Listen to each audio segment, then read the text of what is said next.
That is the weirdest thing that just happened. I don't understand why it would happen, but it did. I don't.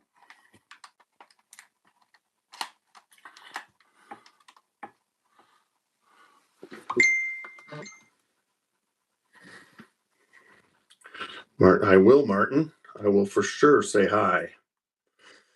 All right. It looks like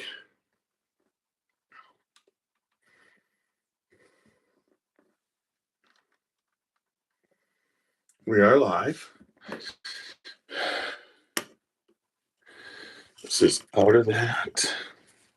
All right. And what I love about that is, so we're ready to go there.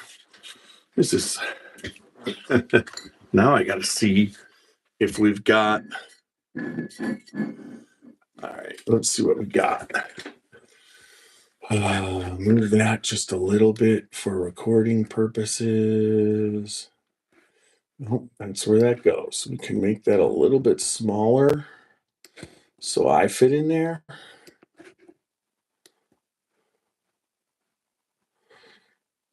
All right, there we go. Welcome everybody on YouTube and Facebook. Good to see y'all. Oh, I don't see any comments yet. Let's see who's here. Greg, he's listening for now. He said has a few things to do. So if I don't get the chance, tell Turner I said hi. So Turner has hi from Greg Schneider, and he has a hi from not only Greg Schneider, but also Martin Duffy. So like I said, Turner is a great guy, and people in the industry do know him. So that's kind of cool. We're going to start at 8:30. Hopefully we get some people on. It's a Thursday night. I know I'm wearing you all out. I'm worn out. So let's just see what happens. All right, let's go to my YouTube. And there should be a live, and there is. Turner Wathan there. Click it on YouTube there. Click it on YouTube there. Click it on YouTube there. Click it on YouTube there. Okay. Hi. Hi. I know it's getting the feedback, so no more feedback. All right, let's hit this. Welcome everybody on YouTube. Let us know where you're from, what you're sipping on. Make sure that if you want your comments heard, to leave a super chat. But other than that, sit back and have a good time. We start at 8:30.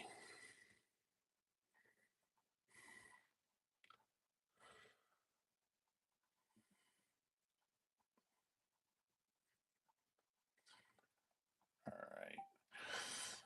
Hey, Bread Commander. Good to see you. All right. Tonight we have Turner Wathan at 8:30, so this should be a lot of fun. I will be monitoring comments on Facebook and YouTube, so the Turner should be on. Welcome everybody on YouTube. We've got that working. Turner is the blender for Rolling Fork Spirits, and he started out by blending high-end rums, Barbados rums, in exquisite bourbon barrels like Weller or Pappy Van Winkle to make some really good rum. But now he is going to come on and he has his bourbon, and it's called Bourbon Deluxe. And he's going to talk about that tonight. So everybody hang in. He should be coming in about 8:15, and I am going to cover the sponsors real quick. Middle West Spirits in Columbus, Ohio. Make sure if you're in the area, stop by their craft distillery. Right now, they are doing tours and tastings at the craft distillery. This is on the shelf in 48 states. They've got their cast strength straight wheat whiskey. They've got their cast strength 4-grain wheated bourbon and their cask strength pumpernickel rye. Check them out. You can pick them up. They're only, I think, $54.99 on the shelf. Fantastic buy. It's cask strength, super whiskey.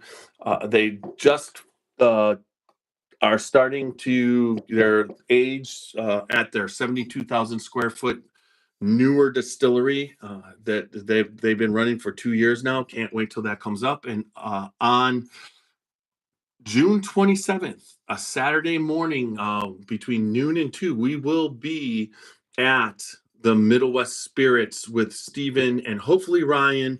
And we will give you a tour, a live, and we'll do a podcast. So check us out on that special Saturday podcast on June 27th. But Middle West Spirits, they're if you get in that area, make sure stop in, tell them you heard about it on the Scotchy Bourbon Boys. And then Whiskey Thief Distilling, our other sponsor, it's a barrel pick all day, every day. You walk into either of their locations, their tasting room, or their Three Boys Farm Distillery, and you are going to get on a barrel pick. For the price of admission, they're going to give you a tasting glass. They are going to thief from 5 different barrels right into your glass.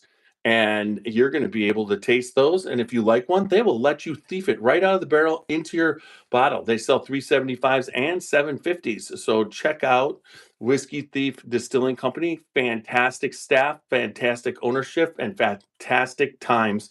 Whiskey Thief Distilling Company, they're like us. You also can say go thief yourself because that's what you do there. And they are uncut and unfiltered.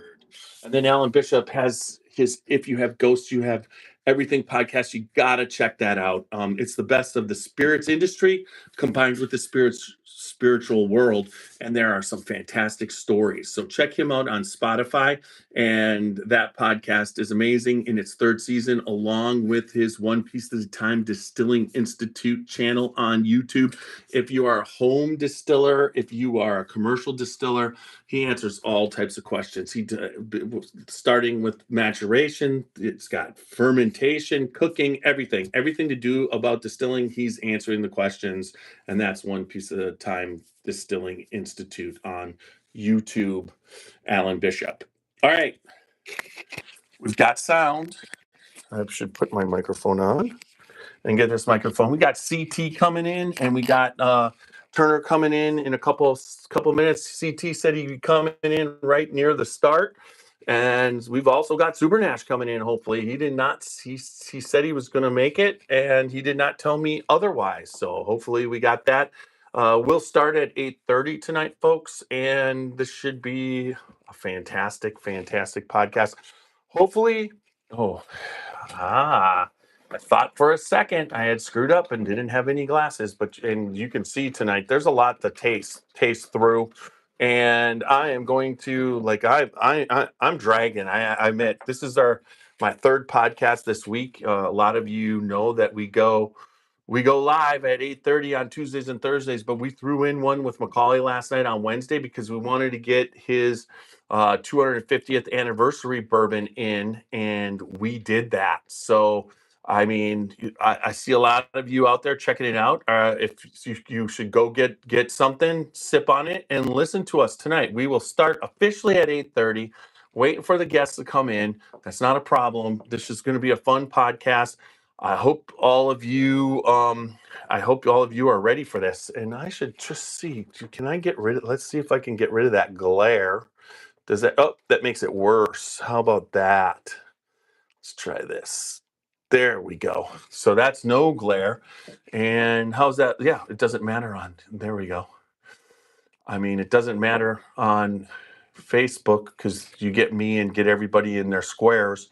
So this should be a lot of fun. Thank you, everybody on YouTube, for coming in. I just got to make sure I had a minor tweak to the whole thing and an issue because of and then there's always now what's really kind of cool is I set it so on, I hit start recording last night. I forgot to start the recording, even though we were on for 3 hours. And that doesn't always have to happen. But I'm looking forward to what's happening with Turner tonight. So thank you. Looks like it's going to be a good podcast tonight. We've had some the decent amount of people view. It's just funny because sometimes you wonder because we have a lot of different guests on. If you like what you see on YouTube or Facebook or what you're listening to, please leave good feedback because lately it's been kind of exciting.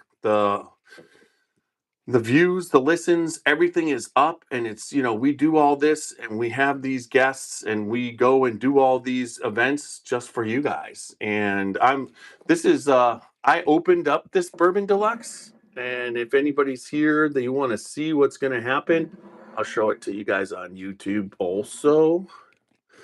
And I'm excited. I have not tasted it. One of the, like, when I get bottles and sample bottles of stuff that I'm really excited about, I will I pretty much try and taste it for the first time on the podcast, unless I'm getting it from an unknown distiller, because sometimes when you get it from an unknown distiller, uh things you want to make sure it's up to the quality of the podcast.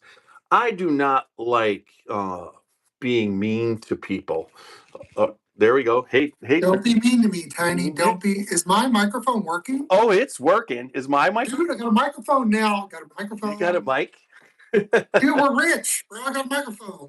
Well, I'm completely now wireless. Oh, that's nice. Yes, everything. I found a pretty cool wireless microphone that works for recording the podcast, and then I've got a couple that work really well in the field, but it's a lot less to carry around, that's for sure. There you go. Do I sound okay? You sound awesome. Awesome. I mean, you don't have any bass in your voice. Let me try to. Can I turn my bass up? Microphone, do that. What good would that do? You just got all high pitched tenor. I mean, not tenor, soprano when you when you talk. You have I wanted a set of drums, and my dad got me a tenor saxophone when I was a kid. Yeah, you definitely have a unique. You also in the industry already. Greg Schneider's listening. He's not sure if he loves to join, but I think I'm killing everybody because this is we did a Tuesday with Greg Keeley. Last night we were on with Macaulay and then we're on with you tonight. And I gotta say, I'm conditioned for 2 podcasts, but throwing the third one in the third one in the middle with Macaulay. I woke up this morning. I was fine. I'm just like, but I started feeling it tonight when I was getting ready. I'm just like, oh, dude, I bet you're gassed. Well, I mean, if people, you could sit here. I'm sitting and whatever, but I've got a full-time job, which is fairly physical. And then I've been working out lately and just forcing myself to do it. I hurt my back probably about a month and a half ago. And I'm just now being able to work into it and get back into, working out. And it's been, it's not been easy, but it's to the point where now it's kind of, I can do it again. You know what I mean? I've got back up and I'm ramping it up, but I can tell you, like today, I was just like everything I tried to do at work, everything I did just was like, and I'm like, okay, and we got to do a podcast tonight. So I've been pumping myself up. I feel your pain, man. Like last week I was in Kansas. I was in Topeka, Manhattan, Lawrence, and Kansas City. And like by day 3, I'm just get me home. As we go along, I mean, it's fun. Don't get me wrong. When we're doing it, we're hanging out. I love doing it. I love being around people. But you throw in alcohol, and especially when you're on the road, and your whole reason to be on the road is to move. To tell people about everybody wants the kind of. It's not so much the while you're going to do it. It's the afterwards. hey, where do you want to go? And it's like you go to dinner and then people are drinking, or you go, and it's just it doesn't get it. Then you start to become good at it, where at least you just don't get completely shit faced and then have a hangover. You know, So at first, when I would, the rodeo is you go and do ride-alongs with sales reps, and so you're tasting accounts on products. And the first couple of years, I felt bad, so I would taste with the accounts. And now, like I've told myself, I'll explain everything. I'll let you try it, but I don't touch alcohol till after 5 p.m. But still, on day 3 and day 4, you're like, oh God. Yeah, and it's not like with the podcast, I've really gotten it down to how much, right? Yeah. I kind of keep what would you say? I sip. I don't have too much. A lot of like lately, I haven't been eating as nowhere near as much, so it doesn't take much to get me going. And I've just kind of got it down where the pores aren't, it's not a 1.5 inch, it's not up to here, it's just down to here, and then you sip it.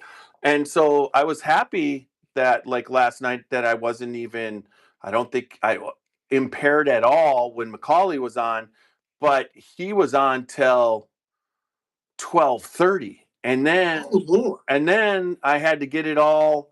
Well, he was on till 12. We were on till 12:30 afterwards in the after podcast. And then I had to get it loaded. And so I think I fell asleep between 1 and 2 and then woke up at 2 and got it loaded up so that this morning when I woke up at 6:30, I could do all the extra stuff and then get it onto social media. Yeah, dude, it's a grind. Oh yeah, and it's just like and your samples are amazing tonight. We're gonna start at 8:30. CT's coming for sure. I'm pretty sure. Super Nash told me they both were like, if traffic, what was it? Participate was oh my god, I forget the word he used. Participates. They'll both be on. They both were coming back from someplace, and they said that they would make it. Now I don't know Nash. I haven't heard anything, but CT said he's going to be coming on right around. He should be at 8:30. But I'm looking forward to this. You sent us. You can see that. What's the year on that? All right, now you're going to make me put the glasses on. Because it's so awesome. I've got glasses, but if it's still not good, you got the light. Well, so the age is 42. What does that mean? Yeah. What does that mean? So it's a 1982. It's distilled in 1980. We'll talk about it on the podcast. It's distilled in 1982. It's 1982 was a very bad crop year for grapes, so it's a very rare Armagnac that also the producer went out of business shortly after. So it's a one of a kind spirit. Wow. And let us you're letting us have some. I appreciate that. Got a funny story about it when we get going. About Jordan and the San Francisco Spirits and Wine Festival, because Jordan's really mad at them. Okay. I will tell you also, Greg Schneider said if he doesn't get on tonight, he'll say hi. And then also, oh, there we go. Super Nash made it. I mean, I did hit them both up on the fact that you can't have Turner send you the sample packet that you sent us, and we really appreciate it, and then not be on the podcast. That's like Turner's. So there. Can you hear me okay? Yeah, we can hear you now. What's up, Turner? What's up, gentlemen? Good to see both. Welcome, man. We're What's up, back together. It's good to see you guys. Good to see you too, brother. It's like Been too long. like a family reunion. That's Yeah. right. I can say that when we were at Starlight the last time, I got some great pictures, and one able to use for social media. That was that one. It just that brought back. That day was awesome. It That's brought right back there. this day. Man, you guys going out to dinner with getting to get dinner with Greg. It was awesome. Yeah, that was an awesome day. Yeah, overall, and then seeing you climbing the Rickhouse barrels, and finding. Well, after that, after was it? I'm not sure if it was Heaven Hill, but after one of the freight elevators collapsed on somebody a couple of years ago, Oh the yeah, house. that was I'm Heaven Hill. terrified. I fucking hate climbing those ricks now. Yeah, that was Heaven Hill. Yeah. Mm-hmm. Yeah, that's it's something that when you're doing it like we were, you just don't think much of it and you just do it. But when that happens, it really puts it in perspective. Yeah. I mean, my wife would have to sue the Hubers, like OSHA would then get involved, and then we'd all be fucked. Well, yes, that and seriously, when you think about it, probably all that stuff. It would be wise to just get the barrels down when you're doing it and taste from the proper. Take them down the proper way, right? That's what because I'm not allowed to drive their forklifts because I'm not an employee. That's what I told them. I was like, guys, I'm gonna send you a quarterly list of everything I need on the floor so that I'm not 5 ricks high. Yeah. I mean, yeah. There's no doubt. Just the rick houses in general. Overall, it's after all the time. I mean, yes, there can be, that when you're dealing with those barrels, I mean, they're heavy and you have to pay attention. And there's a reason why there's rules. I mean, I'm the safety coordinator at the recycling plant, and there's a lot of rules that cause a lot of people to do a lot of things that and everything that we're doing take a little bit more time.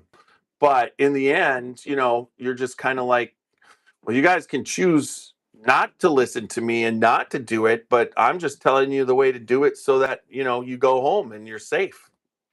Well, humans by nature we're pretty stupid, and men we're even more stupid.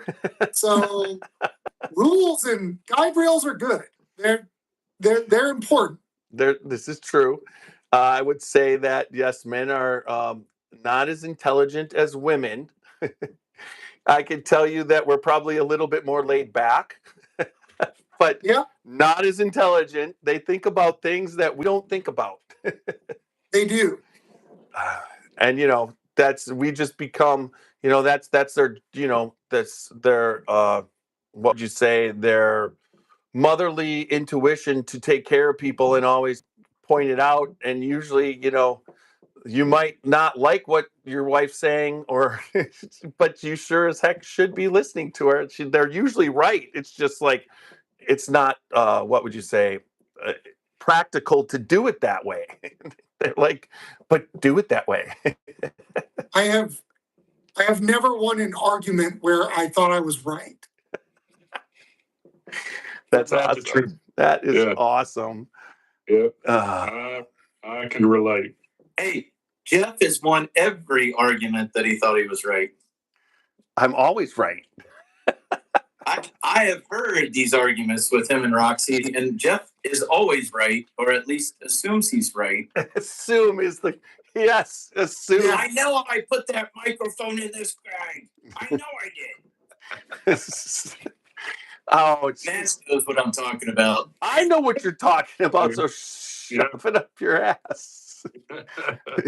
Okay, so we got know what we're talking we about. got a great lineup. It's 8:30. We should get this ball rolling because it's time, and and people are here, and that was a pretty good pre-podcast for everybody out there.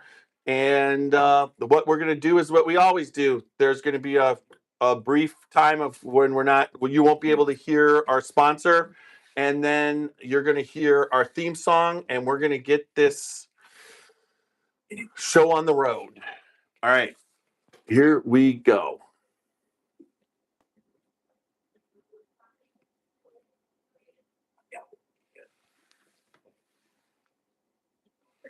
Yeah. You might as well finish it.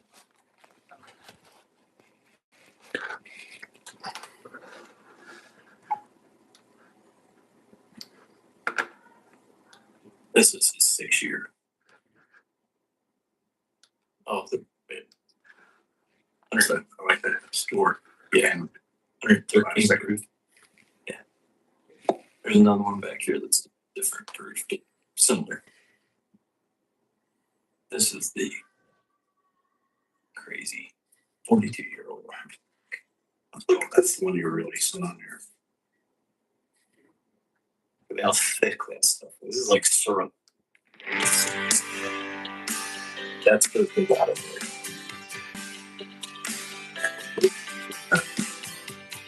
Okay.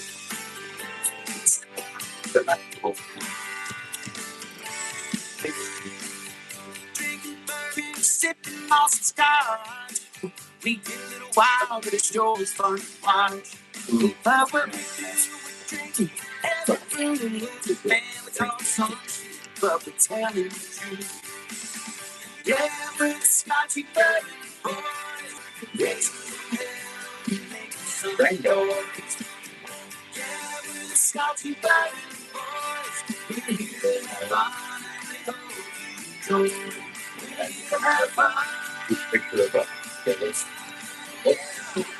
how is that bottle? Yeah.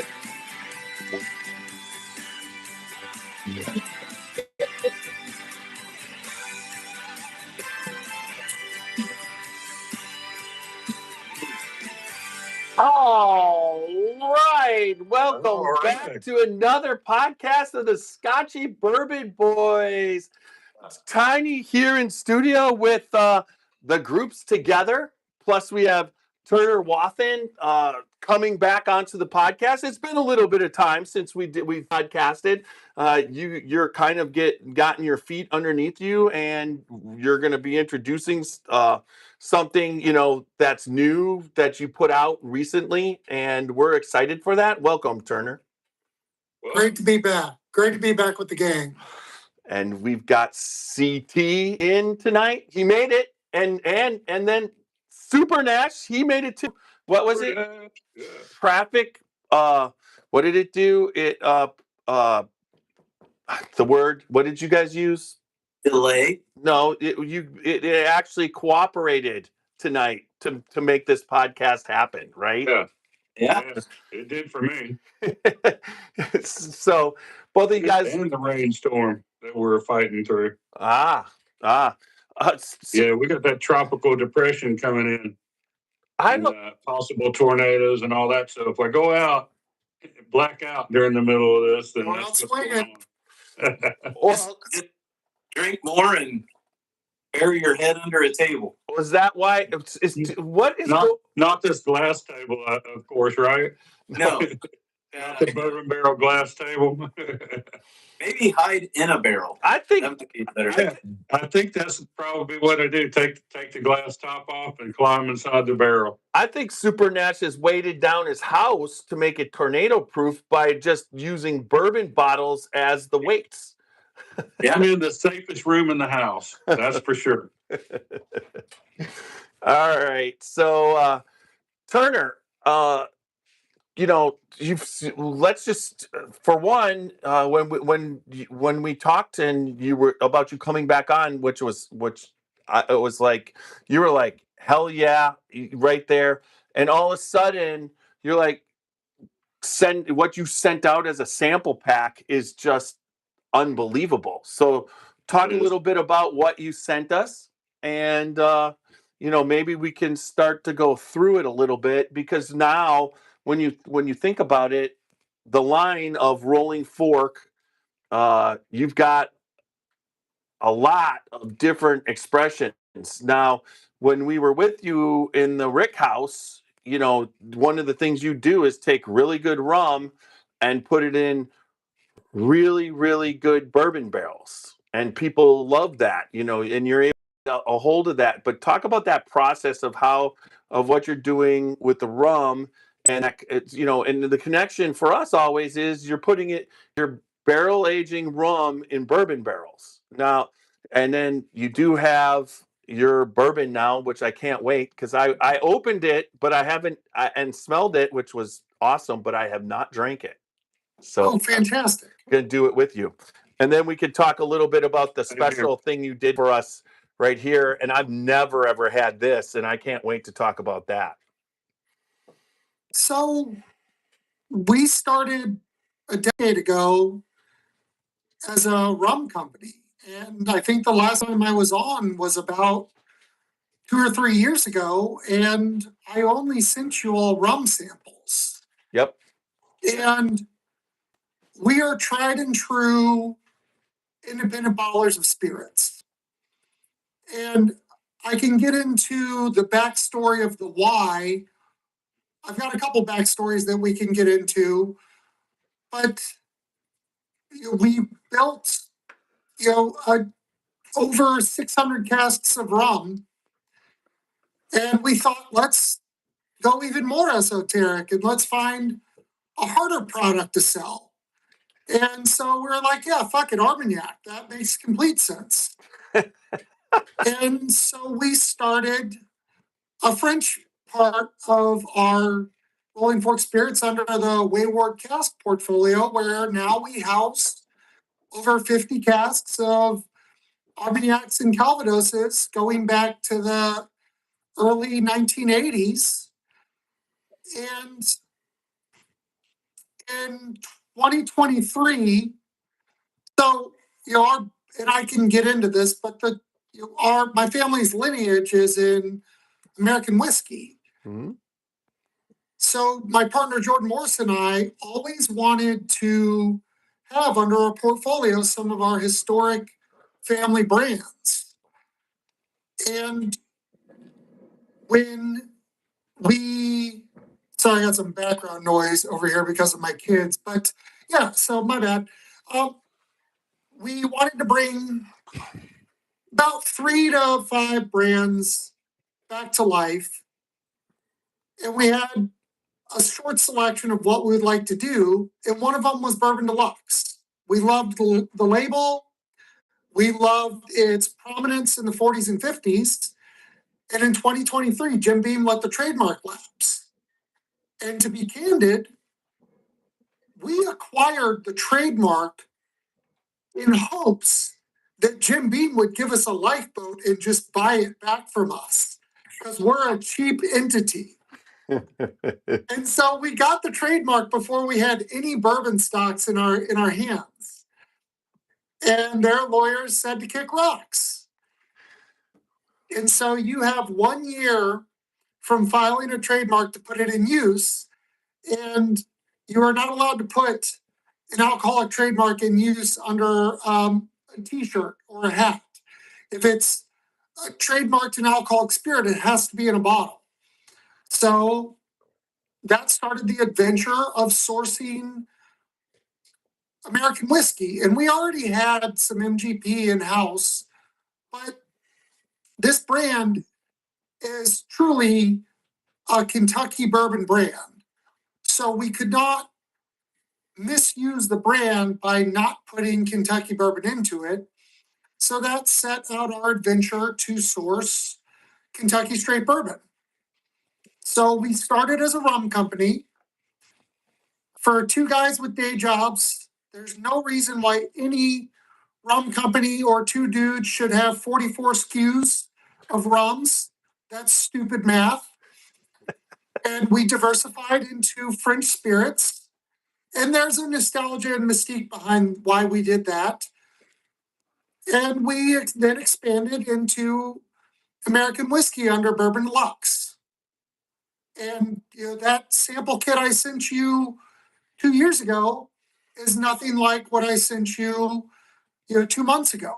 No. The one thing that you did send us that you sent us in the first kit was the Fortuitous Union. So that we I had. sent you batch 2. And Okay. this is batch 3. And batch 2 was a blend of Jamaican, Dominican, Barbados rums, and MGP rye. And we took all that shit out. We just blended Foursquare rum and MGP rye. And I could put that in any blind sample of rye samples.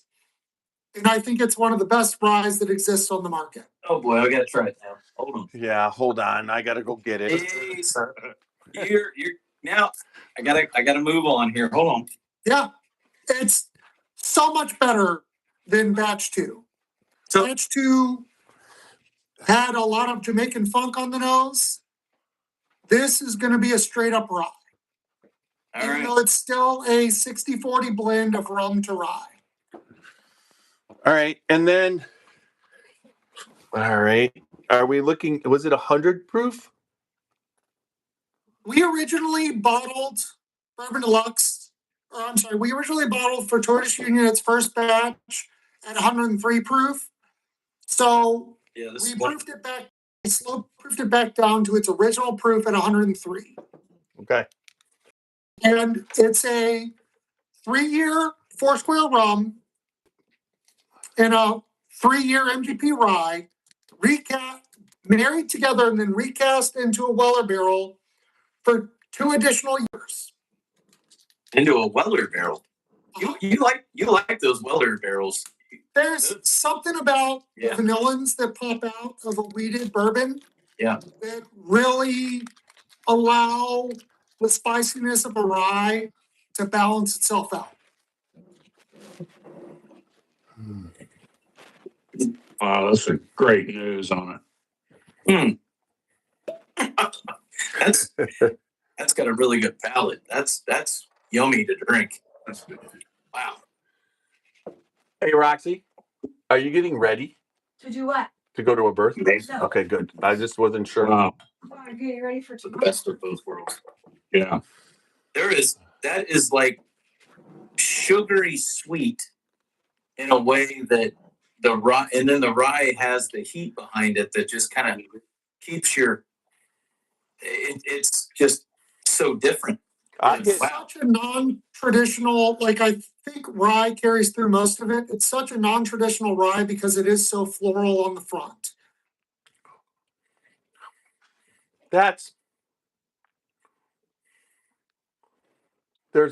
It's butterscotch mint. That is unique. It's almost honestly, it's a candy. I mean, this is what the flavor of like if you could dissolve perfectly a candy. I mean, that's what it's like. That's amazing. Yeah, there's not too many people that are probably doing this, are there, Turner? Yeah, because no one's this stupid. No, honestly, Turner, that is a whatever you would, it's funny because what do you call it, right? It's a rye and a whiskey at the same time. It's a dominant rum, but rum is a softer palate. So the rye, which is a way harsher, it takes at 60-40 blend. The rye is coming through strong, but it's I don't even what category is this? It's just a rum. No, it's rum. Well, no, if you look on the back label, it's categorized as the worst spirit category that exists, which is a distilled spirit specialty, which is all the liqueurs and everything that you never want to sell or you want to sell proof down for $15. It goes in the distilled spirit specialty category because it's not a rum or a rye. It's the It's the highest quality distilled spirit specialty that exists in the United States of America. It is No non-chill one filtered. else does that. I mean, it's non-chill filtered. Yeah. Lots of This flavor. is It's so good. I mean, honestly, it's Pretty good. fantastic. It stays on the finish. I swear to The flavor.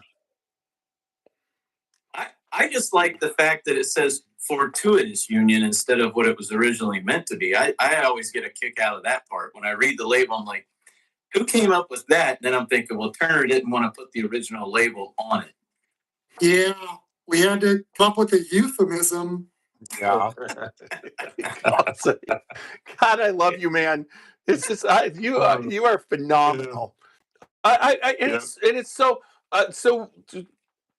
this is kind of cool. So talking about a little bit, one of the reasons why I contacted you is that I was actually I asked you that question when because I read I had Fred Minnick read the book to me when I went to New Orleans when I was traveling, and there's a whole section about you, and it's the coolest thing ever. I mean, he basically credits you in a time of his life for putting him back on the right direction.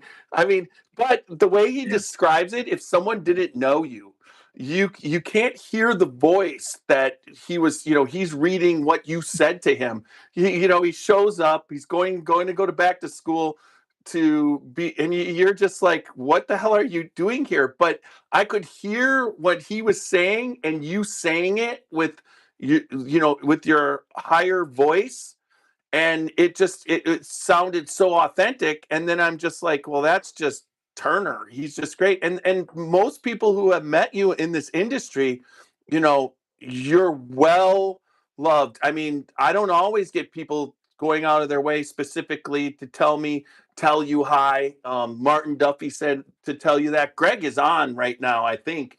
He's been commenting. So, and he said, absolutely, we got to get back to Amore.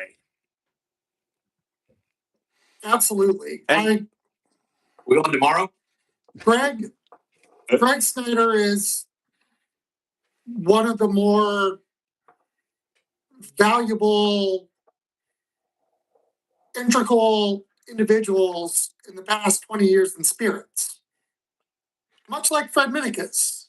Yeah. Fred Minnick, I think, is a national treasure. And there's a pocket of people that, we all have our quote unquote haters. And Fred's story was accurate. I was the admissions counselor for Bellarmine's business school. And while I was doing that, I was operating a 6 and 9 gallon pot still out of my garage and putting together this plan. And to operate a 6 and 9 gallon pot still in the state of Kentucky, which is a Federal 2 offense, you have to ship different parts of the stills from different states. So I was knee deep in trying to figure out my family lineage and figure out if I could ever do this. And I was the admissions counselor for Bellarmine's MBA program, and I probably screwed Bellarmine out of a lot of promotional opportunities because Fred walked into my office and I knew about Whiskey Women and I knew about Fred. Fred had written a piece in the New York Times about Chip Tate, who was the master distiller for Balcones in Texas. And Chip dissolved his interest in operating Balcones by bringing a gun to the boardroom. So if anybody wants a good 5-page read, go look up Fred's New York Times article on Chip Tate. It's fucking phenomenal. So I knew this guy as a writer. Yeah. And in walks in Fred Minnick. And he has VA money. And he doesn't know what to do with it. And according to Fred, and he didn't give me all these details, but it was nice that I was a small part of a really well-written piece an autobiography that that also hits on a lot of people that are in the industry that are very important. So he comes into my office, and I knew who he was, and we talked for about 10 or 15 minutes, and I asked him what his objective was. Is he going to go and work for Humana? Is he going to go be account executive? No. So why waste 2.5 years of your life to create some sense of comfort when you're at the precipice of success? And all he needed was another 1.5 years for the industry to really pivot to see the fruits of his labor. And he stuck with it. But I was the guy that told him that there's no use or leverage for him to get an MBA because he's already a national treasure. Yeah, he basically said, what are you, why would you do this? You're not going to gain anything from it when most people are here. They're here to get where you already are. That's what they go for, right? And I understand from a compensation aspect, that wasn't quite cutting it the way that he thought. Plus, he was, he talks about how he let social media get to him. Like, he was looking at the critics, and someone said, well, how do you even know they're saying this about you? And he goes, well, I go look. And they're like, you actually go look to find out what people are saying bad about you? And I was just like, yeah, I mean, how people take social media, but Fred has the whole mental aspect of the PTSD and being and overcoming depression multiple times in his life. And I mean, it's got to be like, I asked you, did you know that was going to be in the book? And and you were like, no. You're like, so that had to be a really nice surprise, right? Because I mean, he definitely credits you for being you. I mean, when if anybody ever gets a chance to hang out with Turner, there's nothing more than how his passion is for the industry, the respect he has, but also the respect. And you're a family guy, and you just have respect for just. It's almost as if you feel better when you've hung out with you. Just you have that way about your personality.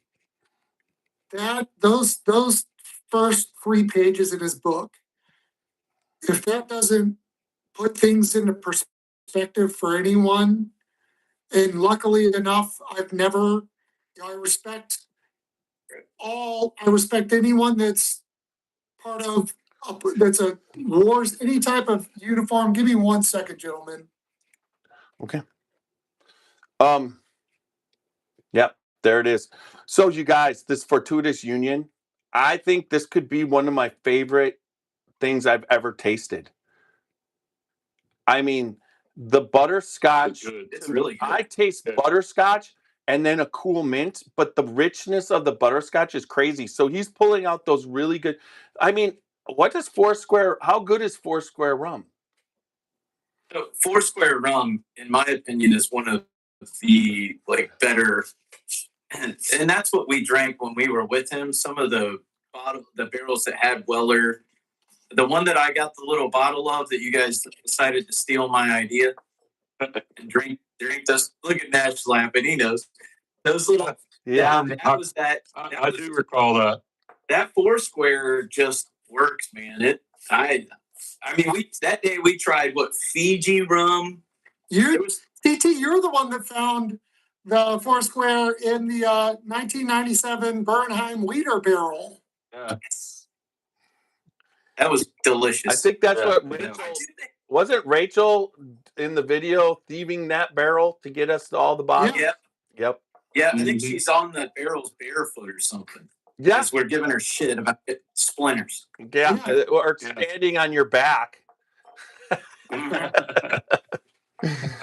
So I thought the way that Fred wove in, I thought he took I thought it took a lot of honesty to write the words that he wrote.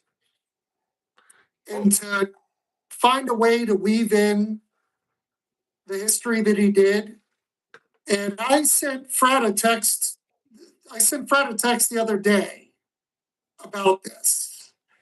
And I said I was coming on with you guys, but I learned a lot from the portion that towards the tail end of the book when he started talking about Seton Porter and National Distillers.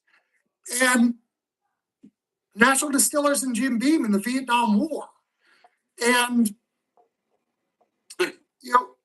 how there was a lot of contention and misnomers over the purity of alcohol at that time. And it was really Jim Beam's ability to acquire National Distillers and obtain their really well-kept and high-quality stocks and then reintroduce them into some of their higher-ended spirits under old granddad that kept the bourbon economy alive in the 90s, which led to the boom in the 2000s.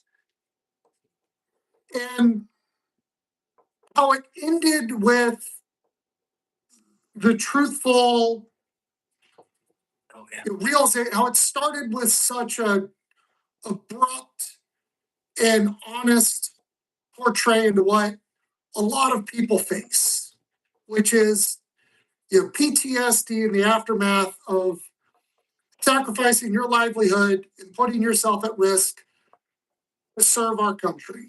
And firefighters do it, policemen do it, ambulance drivers, EMS drivers, our military and our servicemen. And it's an unheralded risk that they all take. So I thought it was very honest for him to open up that way and to conclude with a sense that he found peace by realizing the thing that was most important to him, which was his family. Mm-hmm. And he found that peace through attempting to piece this. He built a career. At this point, he had built a career. He had done Bourbon and Beyond. He had done all the tastings. He has a Super Bowl party. But what brought him back to his foundation and to what really is going to be his driver in the next chapter of his life and his purpose is his family. And I think it's a real honest, well-written autobiography that also weaves in a lot of really cool fucking history.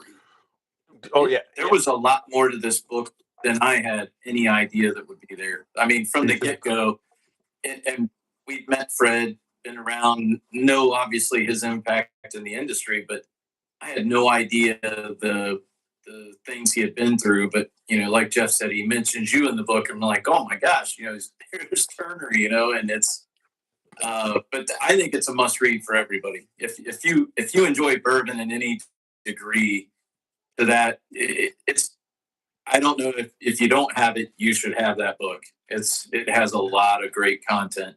Oh, and having Fred's like, go ahead.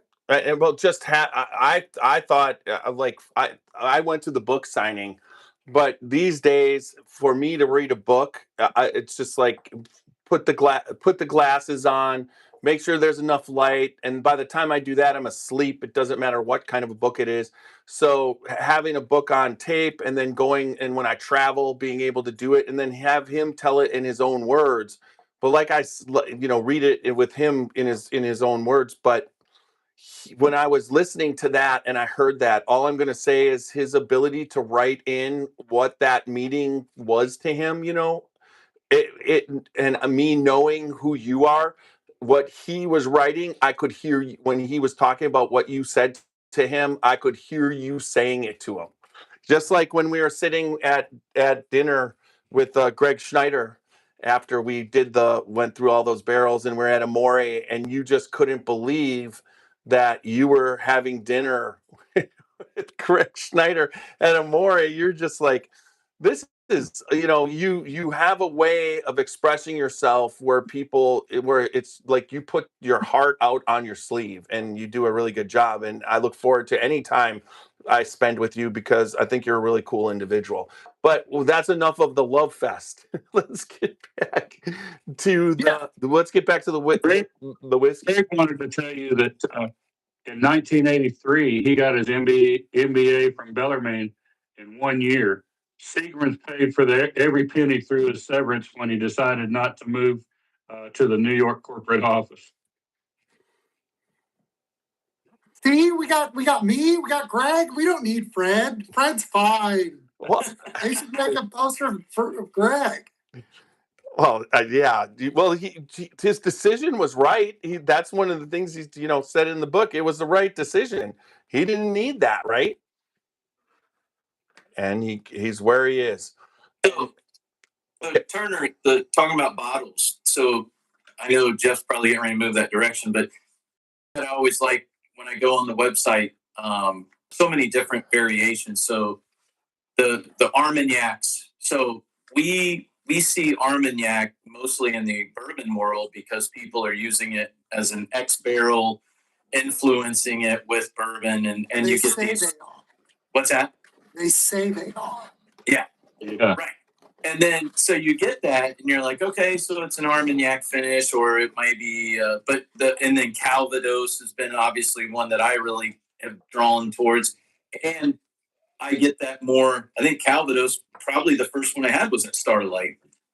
But that's what I'm sipping on now. I switched over to the 16-year Armagnac, the one that I got from you, the Domaine de Came.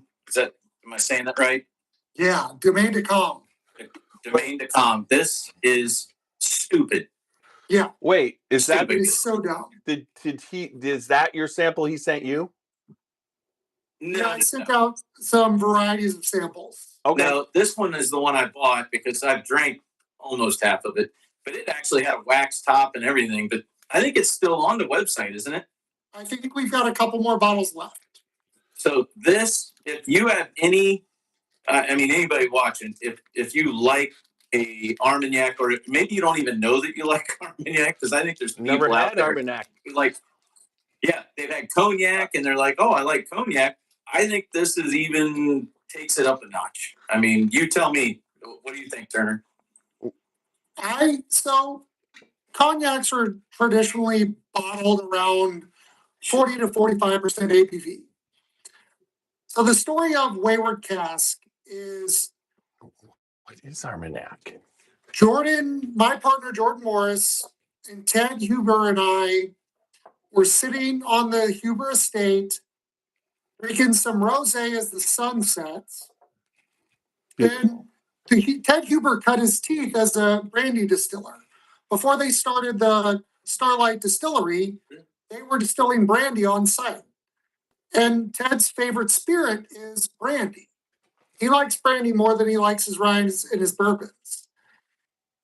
So Ted fucking dares Jordan and I, because we have an import permit, he's like, boy, it'd be really cool if you guys could get your hands on some French brandies. I was like, I got 2 kids. At this time, my daughter was 1 year old. I'm like, no, absolutely not. Jordan does not have any kids. So Jordan was like, I love a challenge. So there's some friends of ours out there's an online group called Serious Brandy, and we knew some brokers. So we connected some dots, and we got a hold of a negotiant, a broker. His name's Gregoire. It's the greatest Frenchman I've ever known. Gregoire and us have a couple conversations. And Gregoire says, yeah, we've sold a couple barrels into the US before. So we've been buying and importing rum now for over 8 years. And the way that we operate with rum is we always want to maximize shipping costs. The only way to maximize shipping costs is to fill out a full container. You got to fill out a full 40-foot container to reduce your per barrel shipping cost to make it affordable. If I'm shipping over 1 to 5 barrels, I'm tacking on 2 to 3 to 4K per barrel, which makes it unaffordable. So we said, Gregoire, we don't want to buy 5 barrels. We want to buy 40 plus. And his eyes just lit up. And I guess no one had really done that in the United States before. So we started a relationship. And we went over there and we've made 3 buys now where we're filling up containers of really unique and interesting Armagnacs. And Armagnac is produced in the Gascony region of France, which is kind of like going to Kentucky or Ohio or Southern Indiana. It's a bunch of fucking farmers. It's not going to Paris. Bring your boots. Bring clothes that can get dirty. You're going to guys, sellers that also have, farm equipment, stacked manure. It's not a clean and pristine process. So we went to hang out with French farmers, and what we always attempt to do is it would be a little rude or disingenuous to just say, "Tell me what you got from the 70s. Tell me what you got from the 80s." So we always ask for their young stuff. Can we try stuff from 2010? Can we try more recent distillate? We're very interested in the whole life cycle of Armagnac. And what an Armagnac is it's a French distilled brandy off of an omelet still. It's a type of plated copper pot still that none of these guys own. There's one dude that owns a still that goes around the region from October through November and offers to distill their fermented wine. So we also tried to apply for that job where we could just be the 2 Kentucky cowboys that drove a still around in a truck and just spent our winters in France distilling. We did not get that job. Oh, So you're hanging out with these most of these guys are pig farmers. Yeah, they do grapes for other people's production. They're not trying to make a house brand. They're not trying to create. And the 2 biggest buyers of Armagnac is actually in China and Russia. Because Hennessy is taking over the American market. And Hennessy is a cognac. So they don't see a lot of value, especially they don't love the 3-tier system. So they don't see a lot of value in trying to create these relationships. But when 2 guys show up saying they want to buy as much as they can, and they'll do it at their cost, it makes it affordable for the producer. So we started to source Armagnacs from the Gascony region that have different terroirs, different type of soils that the grapes are growing in. A Bas Armagnac is very sand soil. It creates a different it creates a different flavor in the grape. There's Baco grapes, there's a lot of different grapes.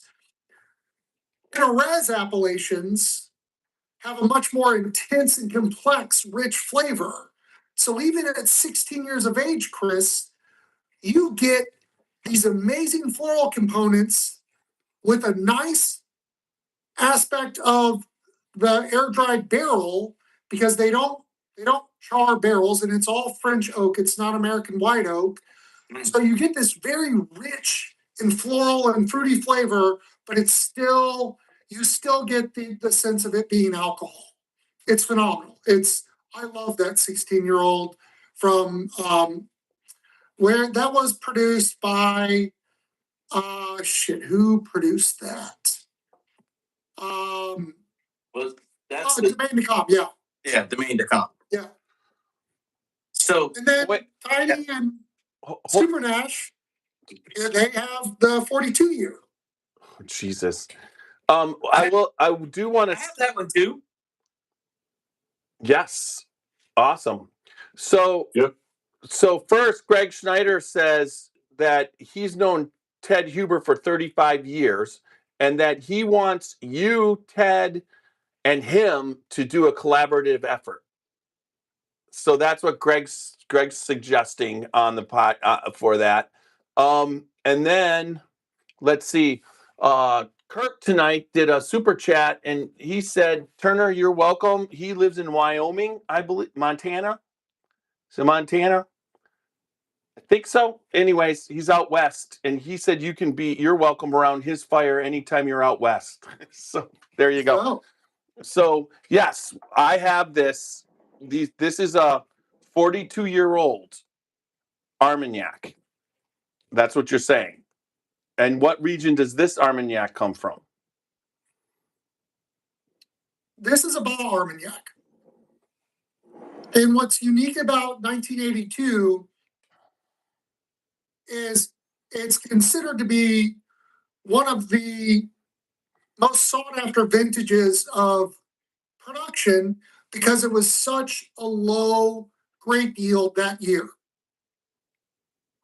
So there's very small amounts of Armagnacs and brandies and cognacs produced in 1982. If you have a very low grape year, let's say it's too hot or it can be too cold, and you don't get a high production, you're going to have a much lower output. So it's a very sought after production run because it is so rare. It's just one of a kind. What I love about it is that the French, they use either toasted or seasoned French oak. They do not use charred oak. And it's kind of like the Scotch and the Irish. That's why that they can age and mature alcohol so long without it becoming pine sol or overly tannic or too bitter or Right. just tasting like menthol. Yeah. So use barrels too. They use, that makes sense. So that's why even at 42 years of age, it still is very pleasant. It still has this complex aroma. It's velvety. There are tobacco flavors. You have the rich leather. You have the dark stewed fruit. The French But oak. you still have, and you have baking spice, but it's not overly bitter or tannic. It's one of a kind. So Sweet and grapey. 48, Grapey taste. 40, Right on the front. 48.6 proof. Yep. So, Cast strength. okay, that's cast strength, but it drinks like it's a cast strength bourbon. I mean, there's aspects that I pick up that I like in it reminds me a lot of some of the things I like in barrel strength bourbons like Booker's. There's flavors in there and there's a heat on it that's similar to that whiskey. I mean, and it's all the stuff that I really like. That's kind of special. I mean, 48.6 you would think, but for it's I mean, it's technically it's a brandy, right? It's in the brandy family. Yeah. But it's the region where it comes from and how they go and it's distilled on. Uh-huh. Okay. A lot of brandies and cognacs, they do add water once they're going to bottling to proof it down to 40 or 42.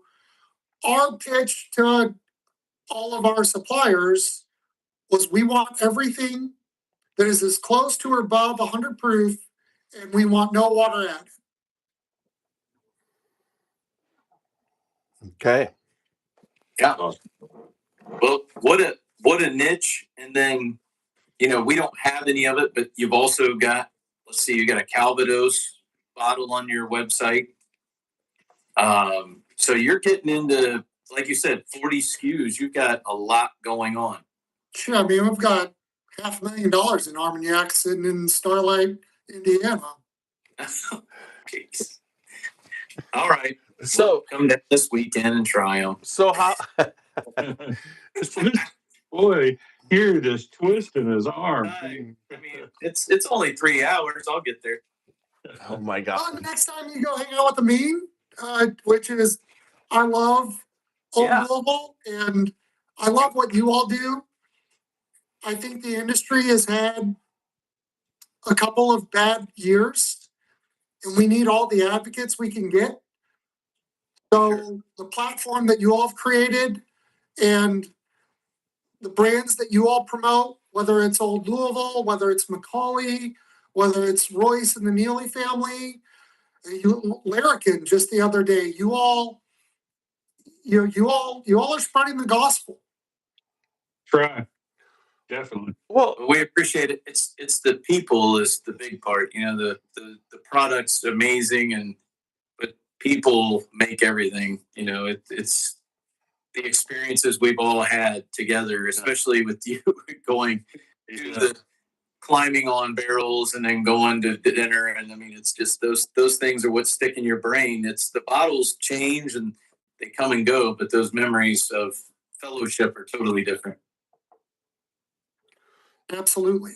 yeah, and I mean honestly, that's exactly it. That's why we like the spread. It's just like what we found out early on is that the people who are doing this are in many cases bourbon and whiskey fans like everybody else. I mean, Walter Zausch from Whiskey Thief, I mean, he still loves to taste everybody's stuff and get stuff, and he loved doing barrel picks. And what Ed Blay from Old Stubborn, I mean, he was doing the barrel pick program at the liquor store in Kentucky that he was working on, where he then now has. But it really comes down to, I always say that the bourbon. Ed bought one of our first rum single barrels in Kentucky. Yeah, he's what he's doing. I mean, it just, there's so many different levels of how people go about doing it, and you're doing something really unique.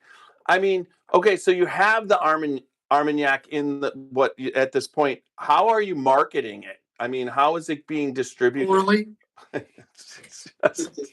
right, well, we're gonna sell the shit out of this. So yeah, this comes up often, and we do a good job. We distribute it pretty well. I think we could do a better job. I think the price points for the age statements are phenomenal. To sell a 42-year-old Armagnac for $160, I think is a steal. Yeah. That's that. I think we have to do I think the next evolution of what we do, and Tiny, you and I talked about this before we went live, but having day jobs makes things a little bit challenging for all parties. But we need to do a better job going live with the producers in France and our negotiants and having them tell the story. Because our pitch to them was, we are not going to massage or make this better. What you've created is already phenomenal. All we are doing is bringing it to a new market. And there's other bottlers that have done it. Nicolas at PM Spirits has done a good job with Armagnacs. He introduced a very popular unaged A to V called Cobra Fire, which I love. You have La Encantada, which is a aged. You have Delort. There's brands out there that are ahead of us, and we appreciate all the cumulative effort. There are ways that we can do dinners, and we should probably just bring a shit ton of bourbon on the banks. Honestly. Yeah. Amen. Well, and it's just like that. Fortuitous Union, honestly, is one of those bottles. I don't think anybody's going to see it in the store and be like, "Oh, what the heck is this?" And then read the label and be like, "Oh, I want to try that." I think it's definitely one of those things where if they try it, they're going to be like, "Yeah, I need that on my shelf," because that's a weekend with friends, and that bottle's gone. Yeah, no doubt. And I think it's like that with Armagnac. Armagnac is one of those that you don't get to try it very often. It's not like you can go into a bar and they ever even have an Armagnac. But when you have it, there's something about it that once you had it, it kind of is like, I want that again. I need to have that again, especially with a cigar. It pairs that 16 year for $69 on your website with a cigar is as good as it gets. Where did you try the 42 year? No, I'm not opening it till my birthday. I opened it because I've never had Armagnac, and I told Turner that, and he sent this, and I am grateful for it. You probably wrecked me for the rest of my life. Yeah. Because I'll probably not taste something like this ever again. I mean, it's fantastic. So thank you. Can't wait to pair this with a nice cigar out on Now- the back deck. Oh yeah, I'm telling you, the Armagnac with a cigar is something I special. already tell the flavors just pairing Yeah. so well. I always tell people once you get into Armagnac, you've like reached like the final boss of spirits. Like we all start this journey, and it starts somewhere, and then you get into Scotch and Irish whiskeys, and then bourbon and American whiskeys, and then American rye, and then American single malts, and then you get into tequilas, and then you slowly venture into rum. And once you get into Armagnac, your shelf looks like Super Nash's, and you're like, shit, I don't know where to put this. Like, Right. Exactly. So Well, this goes in the awesome bottles that I get from people within the industry. And the only thing that's missing is your picture. That's all. I'll get that. yep. So I have one question, because you did send us one bottle that has me perplexed. Before we get not Bourbon Deluxe, because the Bourbon Deluxe is fantastic. But there's another bottle, small batch rum, through your Rolling Fork brand.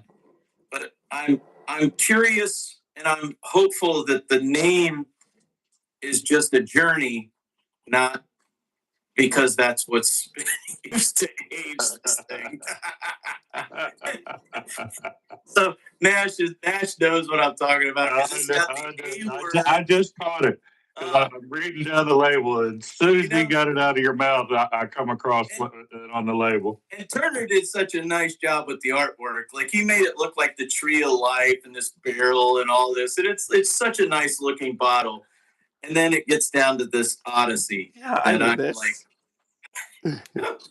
what are you trying to do to me?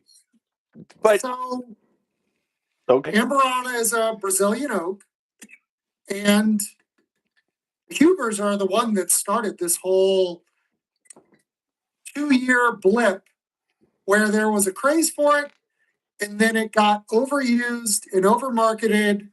And Amburana oak is a great Brazilian oak that can mask really shitty whiskey, and we blew up the category and we ruined it all within 18 months.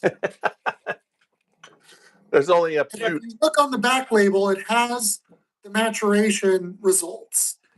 This is 8-year-old Foursquare rum put into an Amburana cask that was fifth used by the Hubers, which was the first producer to bring in Amburana oak from Brazil, and then recast into a Weller barrel to soften it for an additional time period.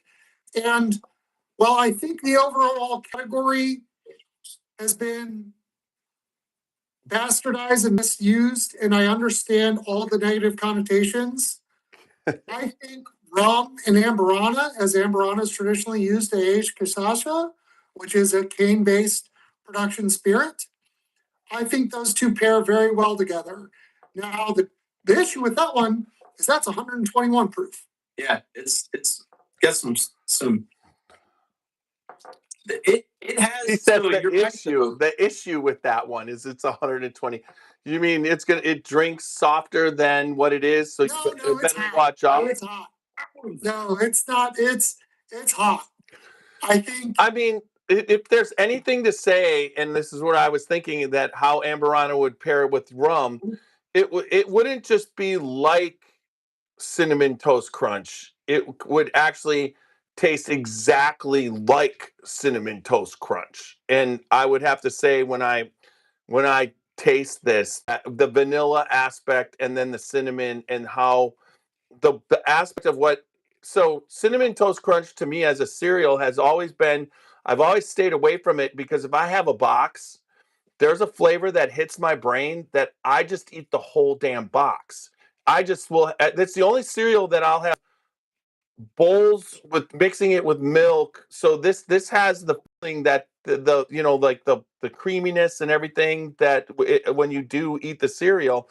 And the first thing that it did is hit that thing in my brain where I want to do is just keep having more. So Keep spooning yeah, it. that's exactly off of one sip. There is a flavor on that always for me. So my wife would want to buy it. I'm like, no, no, do not buy that. I'll just eat it all. The kids will get none. Yeah. Mm. That's that. You got it. Whiskeys and grain-based spirits are very oily. They're very thick, oily, slightly viscous. Rum is a very delicate product because it comes from a sugar cane. The Amburana oak is very aggressive, but it's also very delicate. And when you combine whiskey and Amburana, there's some people that have done it very well. There's a lot of people that have really ruined it for the rest of us. But it can be a very oily and poorly tasting young alcohol with a cinnamon finish. I understand. Our intention for this Did they wreck was it? to make. Did they I mean, did they really wreck the category, or did they explode the category that there's a certain amount of people who are not whiskey fans that like flavored whiskey, where that just is where it just, I mean, anywhere anybody does an Amburana, they're selling out still. They can't keep it. So yes, I think it could be over Amburana for our palates and whatever. But overall, it seems like they tap more into that 80% of Jim Beam and Jack Daniel drinkers. Don't you agree? Hey, I'm gonna go back to. Did you like this, Can CT? I go back to? CT, did you like it? Did I'm gonna go back to the Barbados 9-year rum that I have here from Rolling Fork. I love this. This is good. You didn't like the Amburana too much? Right there, CT. That's very good. Yeah, that's good. Yeah, That's Barbados 9-year. Out of a weeded bourbon cask. So is this a William LaRue Weller? This is ORVW, Turner. Old Rip Van Winkle. Oh, yeah. Old Rip Van Winkle. This is a crappy barrel. Yep. No. Don't know that guy's name. And I will say, Super Nash was able to get me this one because you had sent up initially the Indiana Barbados 9-year for the last podcast, and that was delicious. But when Super Nash was saying that he was able to get that one, the Old Rip Van Winkle, we were like, yes. I grabbed 2 of them. And thank you. Hell yeah, brother.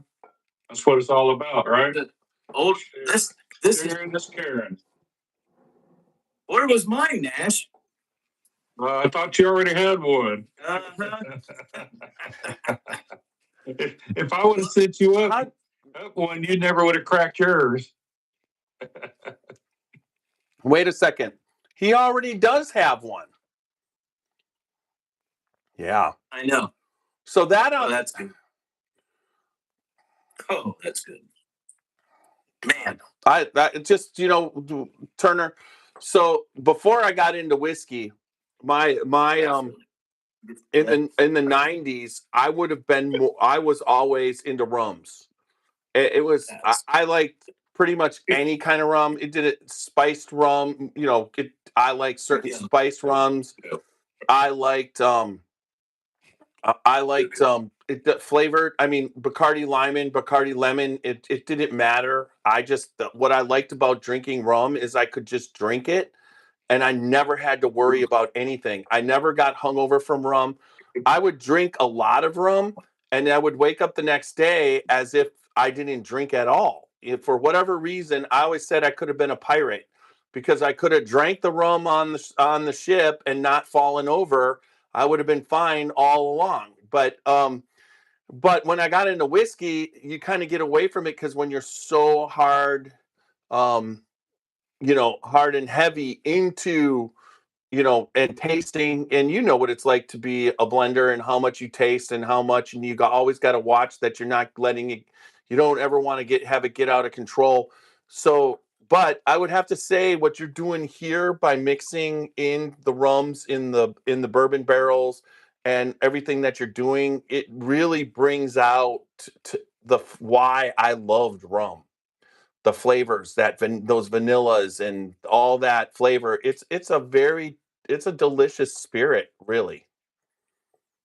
Greg said he thinks he's got some Armagnac in his basement that was bottled in the 1960s. Phenomenal. Yeah. Wow. Cheers, Greg. Have a great weekend. Yeah. He's got to cut out. And Happy Father's Day, Greg. And happy Father's Day, Greg. Yep. Happy Father's Day to the guy that's responsible or partly responsible for Russell's Reserve, everybody. Absolutely. Yeah, definitely. Yes. Okay. I gotta say this. We got a question from Kirk. This Armagnac. I mean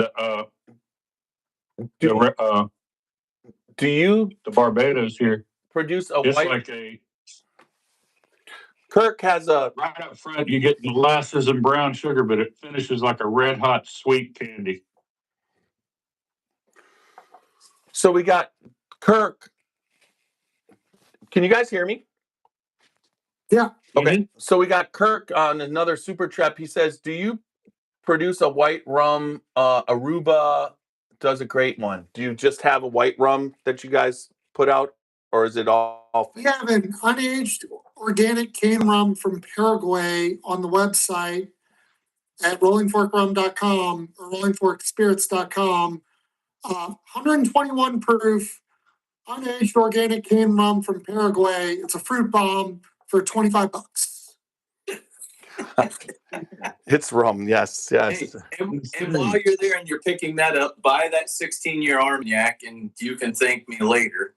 Yes. It's a no-brainer. And probably go ahead and get a bottle of Fortuitous Union because that's a no-brainer. Yep. So what batch are you on now? Is it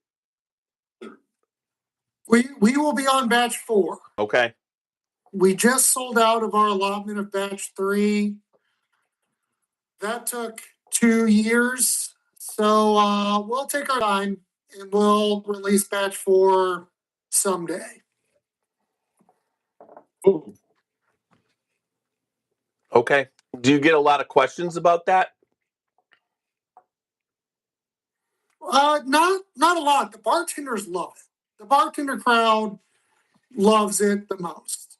To Chris's point earlier, I generally don't sell it to you if you don't have a tasting bar.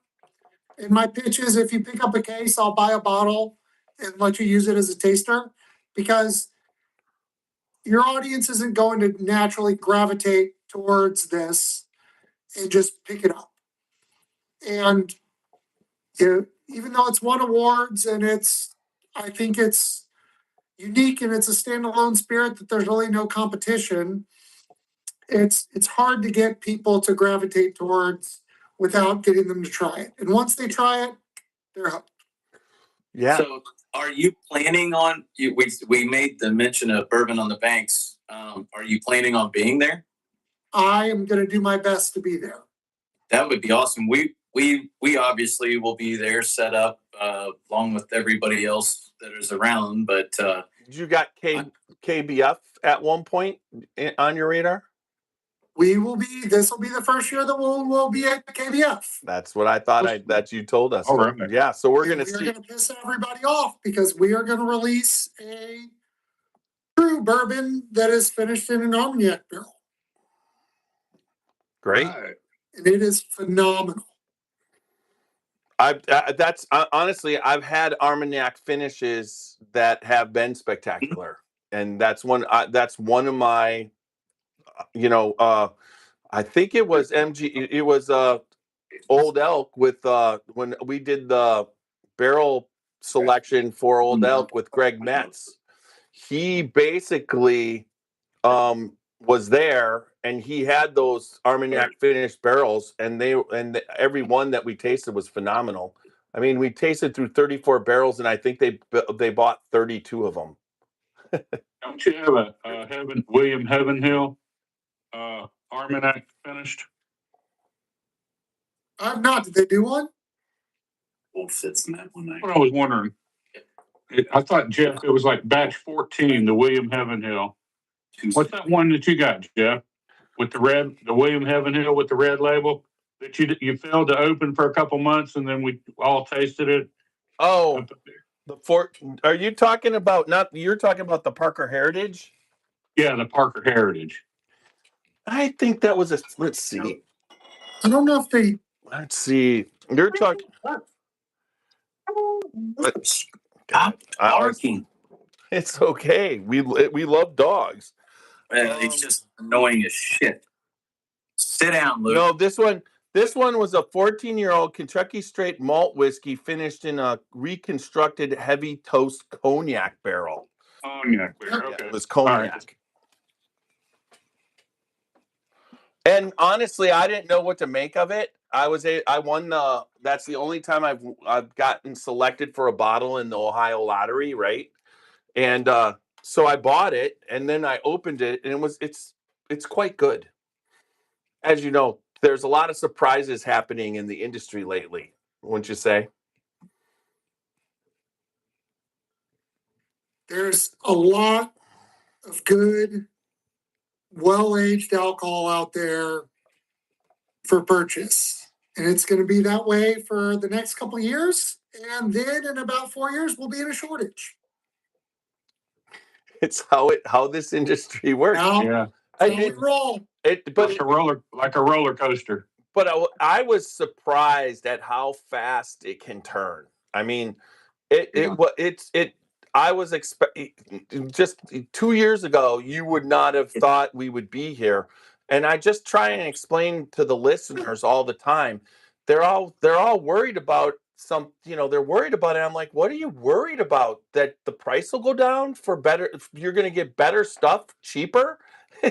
It's not like it's going to be the 1970s where it's all going to go to shit and everybody's going to. But you have to know what you're doing. As you know, you have to know what you're doing, and you have to have a plan, and you got to be really invested. And if you were doing this for other reasons than anything I just said, it's hard to keep going. I mean, there's people that have dropped off, but most of the people that have dropped off or done stuff, I've kind of like either they were late to the game, or they weren't good business people, or they weren't the industry. They didn't treat the industry with the respect that you expect that everybody else does. You see all of it. You can. Well, so the past 2 years, 33% of DSPs went out of operation. And if you were a contract producer or a contract client at Bardstown Bourbon Company, you could have your own DSP. So it's not like you owned a facility. Right. But and then you had a lot of, contract houses be built thinking that life cycle was going to sustain itself. And then that didn't work. And so if you became over leveraged with debt and you bought into the game, after 2021, and you went debt heavy because someone convinced you that the valuation of alcohol was appreciating or was outpacing the stock market, and it was giving you 18% year over year growth, but you didn't have an exit strategy because there's only two ways to exit. You either create a brand and then start bottling liquid under the brand. And then you have to have a marketing and a sales plan to go out and distribute the alcohol, or you resell the alcohol to other producers, or you sell it back to your original producer. And those last two options dried up. And we had an overproduction of alcohol, which is great for me. I'm benefiting from this crisis. Mm-hmm. So you had to be able to be savvy. We've made a lot of really bad business decisions. Starting a rum company in 2014 and 2015 instead of just buying MGP and bottling that was a bad business decision. I would have yacht money already. If I just got on MGP before it got popular, I would be rich as hell. You have to be really conscious of how you are going to monopolize this investment and not just invest in or take on debt and hope that the current market plan that was the end of COVID is going to continue. Because we all stopped getting free money. And a lot of us bought a lot of the bottles we wanted over the past decade.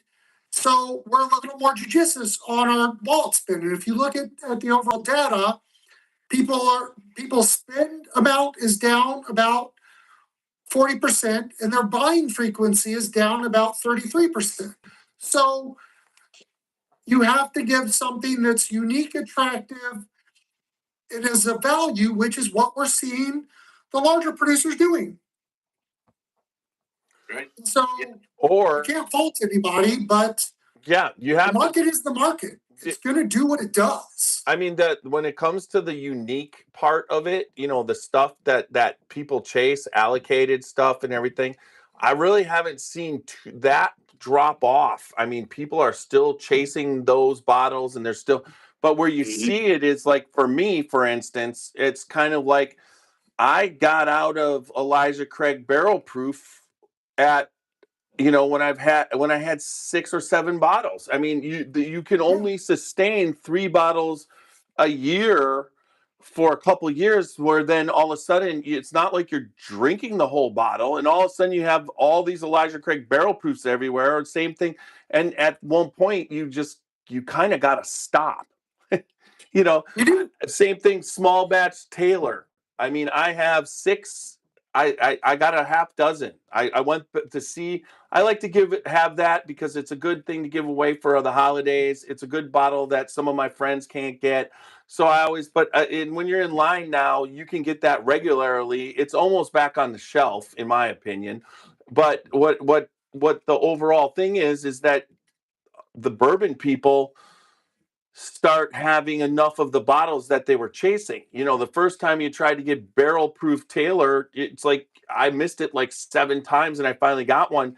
But I have 2 now, and if I want to get 3, 4, and 5, I can, but I don't have a need for it with all the whiskey here to go get 3, 4, and 5, you know, where, you know, that's really, I think, affecting it at this point. I think a lot of the kind of the bourbon people that got in, their collections have matured. You know, when you first start out, you can't believe you get these bottles, right?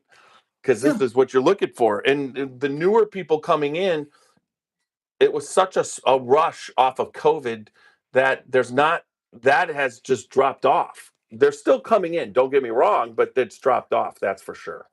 Well, and that's, the economy does play a part. You know, when costs go up, when costs go up, and people's incomes are not, you're not getting raises that equivocate to the cost increases for groceries. You're not getting a 3 to 5% bump in raise, but the cost in groceries go up 8%.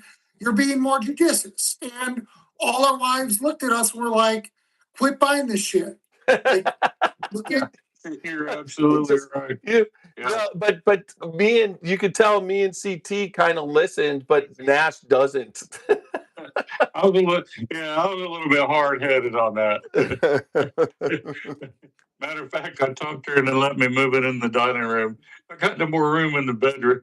So, I would say Turner. Now we're kind of unique, but for me, and I think CT too, I to go out and buy bourbon almost is ridiculous with the amount of bourbon that people are sending us now to taste and Yeah. and go through.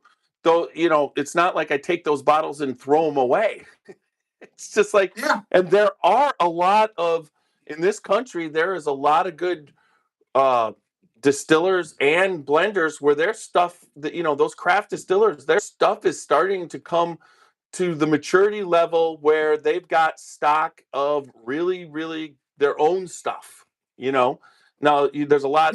Then there's the blenders. I mean, Mark Carter and Macaulay. They're just producing massive amounts. There was a Virginia distillery that I've just tasted, and they've won some awards that I'm gonna have the master distiller on coming up. But I never heard of them before I got their bottles. I mean, it's just amazing how many people are out there and what the industry has come. But speaking of the the Bourbon Deluxe, and you were talking about this, and this was your introductory into the bourbon industry, right? That is the finality of Bourbon Deluxe coming back home under a Wathen, which we were the founders of that in 1913. That's really cool. So that's our pinnacle of reacquiring one of the most prominent whiskey brands that existed in the 50s and 60s and having the opportunity to try to revitalize it and bring it back to life under our tutelage.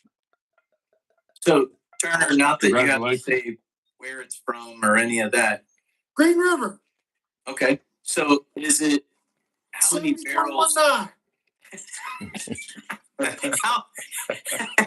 Okay. So now that we know that, but how many barrels make up? Because I have two different batches of Bourbon Deluxe, and it's saying it's single barrel. Is it truly one barrel or what? That's a single barrel. Okay. All right. So the other one I have that's 114 proof is a single barrel. Okay. Yep. They're great. Again, this is what I talked about with the state of Ohio that I wish that would be in the state of Ohio. I think the label is great. It's an eye catcher. People see that. That's definitely, it draws you in. You're going to want to figure out what that is. I mean, who doesn't want that for $65? Yeah. It's a great bottle. Tastes great. Great label. Tastes great. I mean, honestly, so when Aaron Harris initially went to Green River, and we went there, I think it would be 2 Kentucky Bourbon Festivals ago. We went to Green River and visited him and did a podcast, but he took us through the barrels. We got to go in the rick house and we thieved from some barrels, and the stock that they had was very, very impressive, and he was really happy with it. So when you were picking barrels for Bourbon Deluxe, did you go there?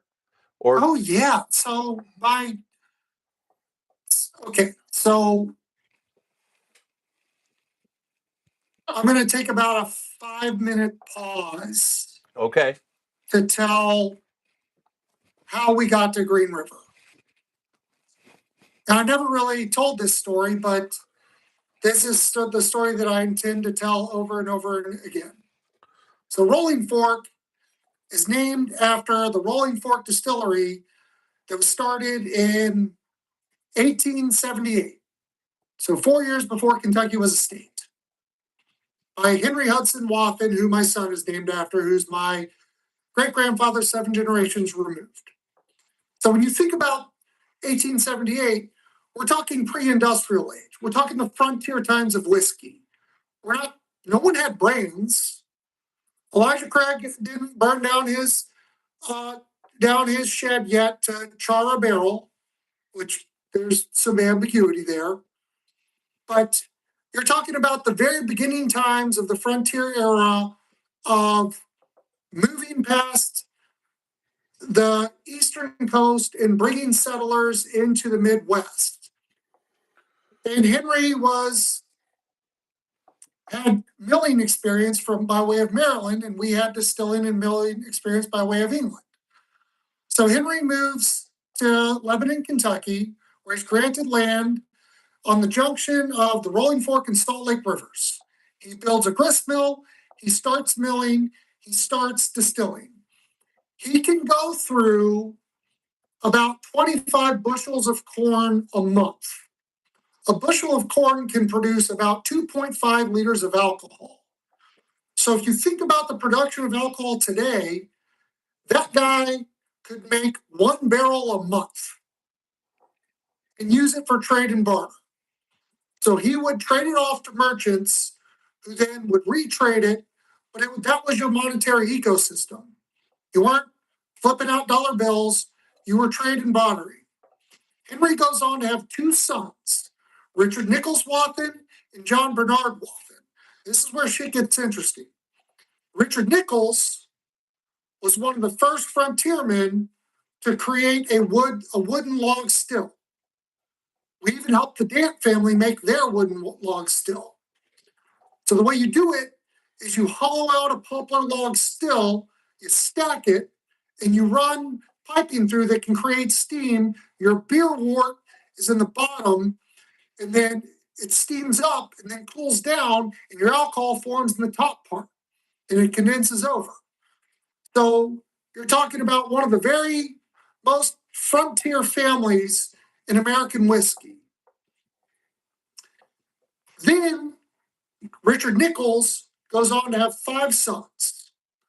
Another guy by the name of John Bernard, John Bernard's born in 1844. Dr. W.H. Wathen, 1846. Richard Nichols Jr., 1847. Martin Athanasius Wathen, who's my great-great-grandfather, who went down Natchez Trace and acquired the Hayden family distillery and the old Granddad brand in 1891.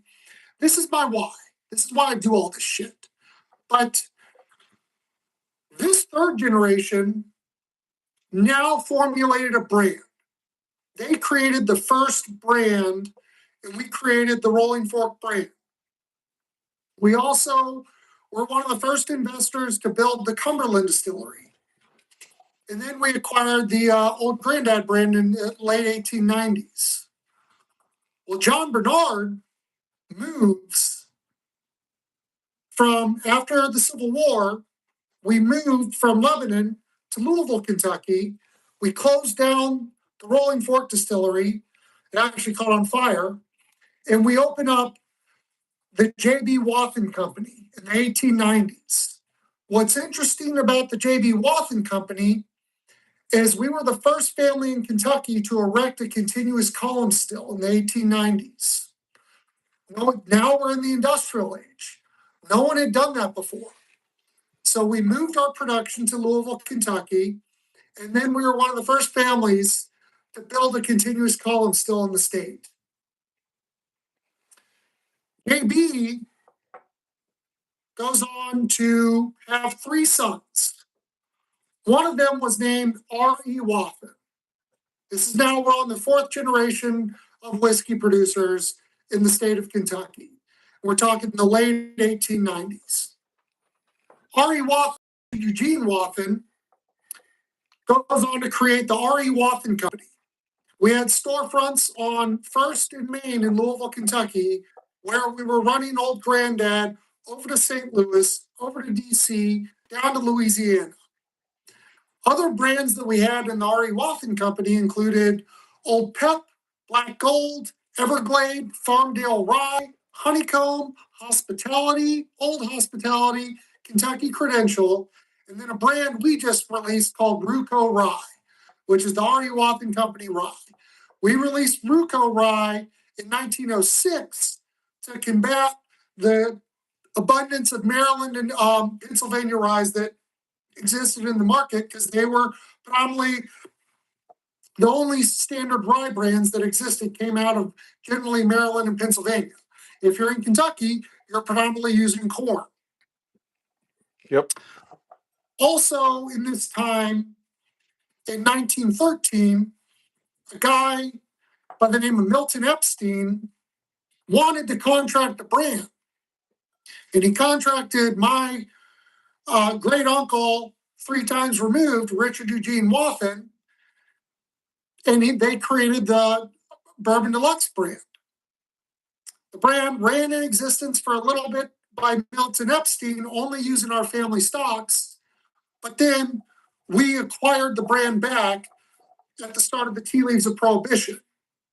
At the same time, my great aunt Florence was married to the Medleys to create a bourbon merger who operated what is now today the Green River Distillery. It was operated as the old Medley Distillery. The Medleys ran Owensboro. We ran Louisville. So the merger never existed, but the marriage stayed well intact. But I've been very close to a lot of Medleys. So when we decided to source alcohol from a Kentucky producer, we thought it fit. Not only does Green River, I think, produce some of the best alcohol that is on the market today, we also have family ties to it. And that is why we started contract production with the Green River Distillery. It's a great story. Yeah. That's a lot of history. That's all. Yeah, that is. So you're actually that's your distiller. That you're actually producing White Dog and aging it now. We have some contract runs with them now, but I didn't do this 6 years ago. So we went and met with them 2 years ago, and we were able to walk the ricks and look at particular mash bills and lots. Mhm. And we found a certain segment of 4 or 5 lots that we really, really liked, which is what you all are tasting today. Most of what we're pulling in is a 70-21-9. We're also pulling in a 70-13 mash bill. And then now we're also sourcing a 95.5 Green River Rye, which is dumb. It's very good. And I mean, maybe we'll get to source some of their weeded down the road. But I mean, their 4-year they're producing at $40 is phenomenal. Yeah. Their honeycomb is great. Like, I think under their merger of Lofted Spirits, I think they're hitting the nail on the head. Yeah, definitely. All right. Mhm. So we went through pretty much. We've covered it. What you've got? I mean, we're talking. You've got now Bourbon Deluxe. You're starting to produce your own stuff through that's amazing. What's that like, real quick? I mean, is that kind of cool to actually have something distilled with everything you've got? You guys went through, pick out a mash bill, and then know that those barrels that that are laid down are going to come, and that's a part of something. Instead of purchasing, you made it. It's not our first rodeo. We've done some contract runs with Royce Neely, Okay. and maybe That was rum, right? You guys were doing we've done rum and we've done some American light whiskey. I remember seeing the posts on the rum. Distilling rum's a lot different, or fermenting rum is a lot different than fermenting. That fermentation process that you guys did there was kind of you document, if I'm not mistaken. I mean, there was a couple social media posts on it, what it does in the fermenter. We've done. Someone can refute me or correct me, but I'll stand on this. We've done the longest fermented rum in the history of the United States of America. Awesome. We did a 41-day fermentation, not on purpose. Oh, God, this I is a love you, great man. story. Yeah. Not I forgot. But honestly, that is more classic fermentation of the frontier. I mean, that was something that on the frontier people don't realize. The yeast, a lot of time, there's sometimes you just put that they would put everything into a big batch and just let it sit outside till it fermented. And the first fermentation off the Mayflower that year, it didn't. They put everything in thinking they were going to distill, and they basically had to do it again the next year because winter came and it never caught. Well, so that's part of the reason why we allowed it to go 41 days was we did it right before Thanksgiving, and we wanted to run a 14-day fermentation, and then it got cold as hell, and so then we let it run up to over 20 days, and then Royce went with his wife to South Dakota, and then they got caught in a snowstorm in South Dakota, so then he couldn't come back. And then by the time that he came back, it was after New Year's, and we're like, oh my God, we have. And it helped, like, to say that, I mean, it helped that it was wintertime, because if it was summertime, it probably would be just a standard 14-day fermentation. And we walked away saying, we are never doing this in the winter again. And Royce was like, I'll never contract run rum for you guys in the winter again. And we all shook hands and agreed on that. That's the live and learn thing, right?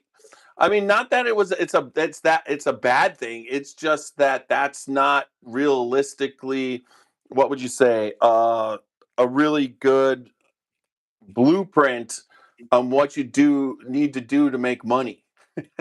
No, we have not over leveraged ourselves with debt. So we are able to continue this journey. As I tell my wife, she is very wealthy in liquid assets, but we are not a good business model. But it works because we're a fun one. Yeah, but I think that's the thing. Like you look at people that are making it, people that are not. You make it not just because of your family's history in the bourbon world, but it's you. It's the fact that you get out and do things like this. You promote your brand and you're very passionate about it. And I remember one of the first things we talked about back years ago was that you didn't use and want to be just a Wathen, like just to be using that name brand, and you wanted to create your own path. And that's the rum began that path for you. And now to see it with 40 SKUs, it's like it's no mistake that you are where you are. You know, yes, Fortuitous Union was a mistake, but most of this is but in defense of Turner, it wasn't his mistake. It's not like he made the mistake. It's like so, and it was sometimes good things happen to good people, and mistakes can be good, and I think that's the thing. Like you look at that and you're like, why did this happen? And it happened to somebody that it was supposed to happen to. Well, but Turner, the people you meet in the industry and everybody that goes about plays such a special part of what you're trying to do. When you meet the right people, it seems like, and when you think back of how you meet them, it seems like there's a path that you're on. You know what I mean? That you're going through. When I was talking to Greg Keeley a couple days ago on the podcast, he was talking about the same thing. They bought that land over where they bought it by Wild Turkey, not knowing realistically what they actually were doing. Greg Schneider knew the people who were in the building where they're at. And, they bought it, but they didn't realize how beneficial that was going to be as far as their place on the Kentucky bourbon path right next to Wild Turkey. And they had no idea Jimmy Russell would accept it to the point where when he's in the gift shop, he'll send people over there. It's just like, That's kind of how this industry works, right? You meet it's the relationships and the people and how you keep going through that path. And I suppose you transferred over that whiskey farm thing over into France and meet those same distilling just seems to produce and have the people in for the most part of those people who are hardworking, close to the ground, kind people there when you meet them. You know, it's just friendships are made all throughout the industry. It's not I've been in other industries and the percentage of the people that are grounded and what they're doing is way more in this industry than any other industry that I've, been associated with. No doubt. Yeah, I look at the three gentlemen that I'm sharing this podcast with. We're all going to have to wake up tomorrow and Yeah. go to work. And Yeah. I think there's a great humbleness that exists in this industry, which is reflected in Fred's book, where we all had to cut our teeth. We didn't wake up bajillionaires. And I don't think you can fake this industry. And I think this industry can sniff you out faster than just about any other industry. Good point. Yeah. I agree. Yeah. So before we close, Turner, because you're probably going to go into your website, I think it's important for people to know that are watching or watch this later. Your website's pretty simple. It's just rollingforkspirits.com. But this is especially important in states like Ohio, where we have had the Rolling Fork rum. The state of Ohio brought in some, but we haven't had a lot lately. So if you are looking and you want to purchase, whether it be Bourbon Deluxe, which isn't necessarily on the website right now because it's not available, but the rum, the Armagnacs that we've talked about, the Calvados that we've talked about, the cane juice from Paraguay. There's some 13-year-old Sazerac barrel that's got Trinidad rum in it. You've got some crazy things, and I think when you go down through this list, it's like, wow, this is some fun stuff. A 1990 Calvados Pays d'Agu. How is it? Osdoge. And then a 16-year single cask of tin cane. I mean, you've got some crazy things on here that you guys ship to. Do you ship to every state in the United States? We ship to every state, but we ship to over 37 states, Ohio being one of them. So, actually, you all are one of our best states on our website.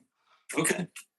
So if you're looking for some of this and you don't find it, which is the point of this, is it's on the website. You can buy it. You even have a bundle. I saw that was on social media a little while back, but you get a bundle, a 6-year Dominican single cask and a Trinidad rum in a 13-year-old Sazerac barrel. And you get that twin pack for like $110 instead of $153. Well, we'll probably be doing a massive sale in the next 4 to 6 weeks. Nice. But if you are looking at some of our more interesting spirits, speaking of that 16-year tin cane, that distillery is now defunct. There's less than 300 casks that exist in the open market. So again, what we try to purvey is truly one-of-a-kind spirits that we think are very authentic and are unique in nature to your standard bar. We want to help accentuate whatever you have on your back bar, and we promise to make you feel cool. But if you go to our website and we can't ship to your state, just ping us on Instagram. We'll reply. We'll let you know where you can find us. We're distributed in over 18 states, soon to be 19 once we figure out Ohio. And we want to be available to anyone that wants to find a piece of Rolling Fork. You've had product on Sealbox too, though, haven't you? Uh-huh. Bourbon Deluxe, I think when it came out the first couple of times, how soon should we see another Bourbon Deluxe? Really soon. Okay, so be on the lookout for Bourbon Deluxe, because if you want that, and the price point at $69. Yeah, under the single barrels are under $70. The 8-year small batch, which so Fred is a little bit of kind of like a muse to me. We don't talk all the time, but when he talked about how I inadvertently helped him, he's done that a lot for me in a lot of ways. When we started in rum, he had just written Rum Curious. And I'm like, oh, Fred, we know each other. Do you want to help me? Crickets. And later I run into him and I'm like, dude, what the hell? He's like, well, I pissed a lot of people off with Rum Curious. So I kind of had to duck my head underwater for a little bit, because I told the world how people add sugar to rum and it pissed a lot of producers off. So he got almost blacklisted from the rum world because he wrote a very honest book about it. And then we go and do a podcast, and I didn't know he was going to be at the podcast, but he was there, and we start talking about our lives, and I bring up jujitsu. I was like, oh, I see you're doing this shit. Like, I want to get into that. So then we start doing jujitsu together for 2 years. And now we'll text sporadically. I've been out of it for a little bit because I fractured my elbow, but now we'll text sporadically, but it's all about jujitsu. It's not about alcohol or what I'm doing with my brand. Or he's never like, hey, I'm going to promote your brand. He never says that, because he's very authentic to the fact that he has to be agnostic to the industry. So one day he's like, hey, I need 2 bottles of your 8-year small batch. I'm like, okay. He's like, well, you're going to be in my top 100 bourbons of the year. I was like, okay, are you just trying me to get me to enter this shit into the Ascots? He's like, maybe, I don't know, but you have to give me 2 bottles. So it turns out we ended up getting number 9 on his top 100 of bourbons of the year last year. And our next batch is even better. It's going to be phenomenal. It'll be out in August, but then we'll have for the Kentucky Bourbon Festival at Armagnac finished. And then you might want to look out on Sealbox in the next 8 to 10 weeks for, I don't know, maybe some 10-year wild turkey. I don't know. Just look for it. Oh. Just look for it. That's Right. yeah. That Sounds like Will Ferrell. I don't know. We'll just have to see. Mom, meatloaf. No meatloaf. Meatloaf. Yeah. You want some meatloaf? That's Hey, awesome. Well, yep. everything is going in the right direction, Turner. That's the great thing about this. You guys are kicking butt and keep moving the envelope. I love it. So thank you again for sending what you sent. It will be shared and Absolutely, enjoyed man. amongst That was many fantastic. people. So Well, yeah, if you want to find us, follow us on Instagram at Rolling Fork Spirits. We do stupid shit. Check us out at rollingforkrum.com. But most importantly, what you guys do at the Scotchy Bourbon Boys podcast is, whether it's myself or Macaulay or all of the fine producers that get to connect with you all, we don't really exist in this climate without you all. So we are all an ecosystem. This is a community. We're all about sharing. That's what I'm passionate about. And I'm just deeply appreciative. I'll always come on. But more importantly, I can't wait to get you guys back to Starlight, Indiana, and we'll rip it up. Oh, that would be amazing, especially if we can bring Greg Schneider. oh, Greg will be there. Well, and then if yeah. Greg's there, I'm sure Ted's going to be there. It could be, a good. Ted can't miss out on a good time. If he knows you're there, he's coming, because he's there anyway. We're his hideaway. When he has to work and we Yes. show up, his excuse is to come and just talk to us. Yes. Turner, I enjoyed every pour tonight. Thank you very much. Yeah, for sure. I was wondering who that was over there. I did not know Andrew was over there. So hey, Yeah, Now, hey, buddy. I saw him commenting the whole time, so I knew who it was.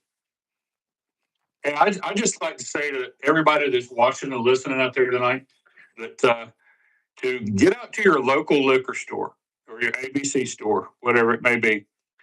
Go check them out and ask for Rolling Fork rum and deluxe bourbon when it gets out there. And but just go out to your local liquor store and check with them, talk with them, see if they got it. They might have it, and if they don't, put in a good word for them and see if they can get it to you. Spread the wealth. That's how we grow. Right. Yep. Thank you, Turner. I appreciate it very much. This Thank you, brother. Pleasure, gentlemen. This Thank has you, been brother. a lot of great content in a short, in almost 2 hours. But I'm not keeping you till midnight like Macaulay. I know yeah, you well, guys need to Macaulay, you're not going to bed. It's an all nighter. But no, thank you for the information and sharing what you did, because I know that in the history. Yeah, love the history. Yeah, thanks, Turner. Thanks so much. All right, guys, we'll end the audio, and then Turner, you can bow out, and I'll send a link to anybody who wants to come in for a couple minutes afterwards. A bunch of guys. If you want to stick around a little bit longer, some people will come in and ask you questions. But if you need to get out, I understand. Got a little bit of time. Okay. All right, everybody. That's Turner Wathan, and like CT said, find the Rolling Fork Spirits. It's phenomenal. And the Bourbon Deluxe. I'm so glad I got to taste it with Turner tonight. And remember, www.scotchybourbonboys.com for all things Scotchy Bourbon Boys, Glencairns, t-shirts like I'm wearing right here. CT has been working on some different types of t-shirts, so hopefully maybe by Bourbon on the Banks, we'll do something special for that. I've been picking up a lot of t-shirt stock for him. And once I see him next, he's going to be overstocked in t-shirts.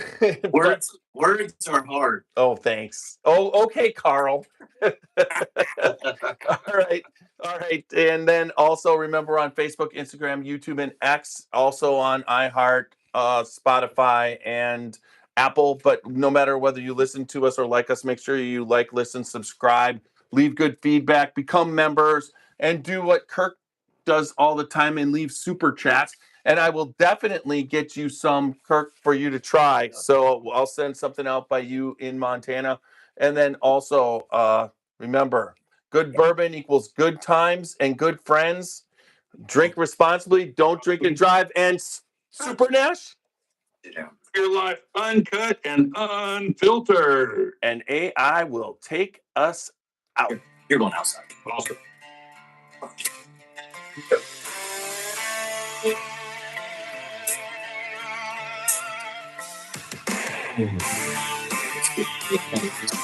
Put down there. All right. We just keep going. I know you're Rising boots on the floor, working hard all day till you can't no more.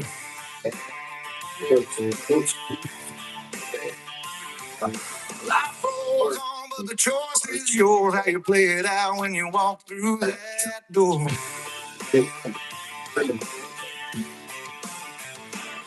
bottle, one drink, one pour. That's what the Scotchy Bourbon Boys got in store. Tuesdays, Thursdays, come for the scene. The whiskey on the rocks and the Scotch or a good old ride. Japanese Irish, yeah, will tell you why. So wherever you're stepping, near or far, tune in with us from your home or your car. One bottle, one drink, one pour. That's a podcast you've been looking for. I don't like whatever it does.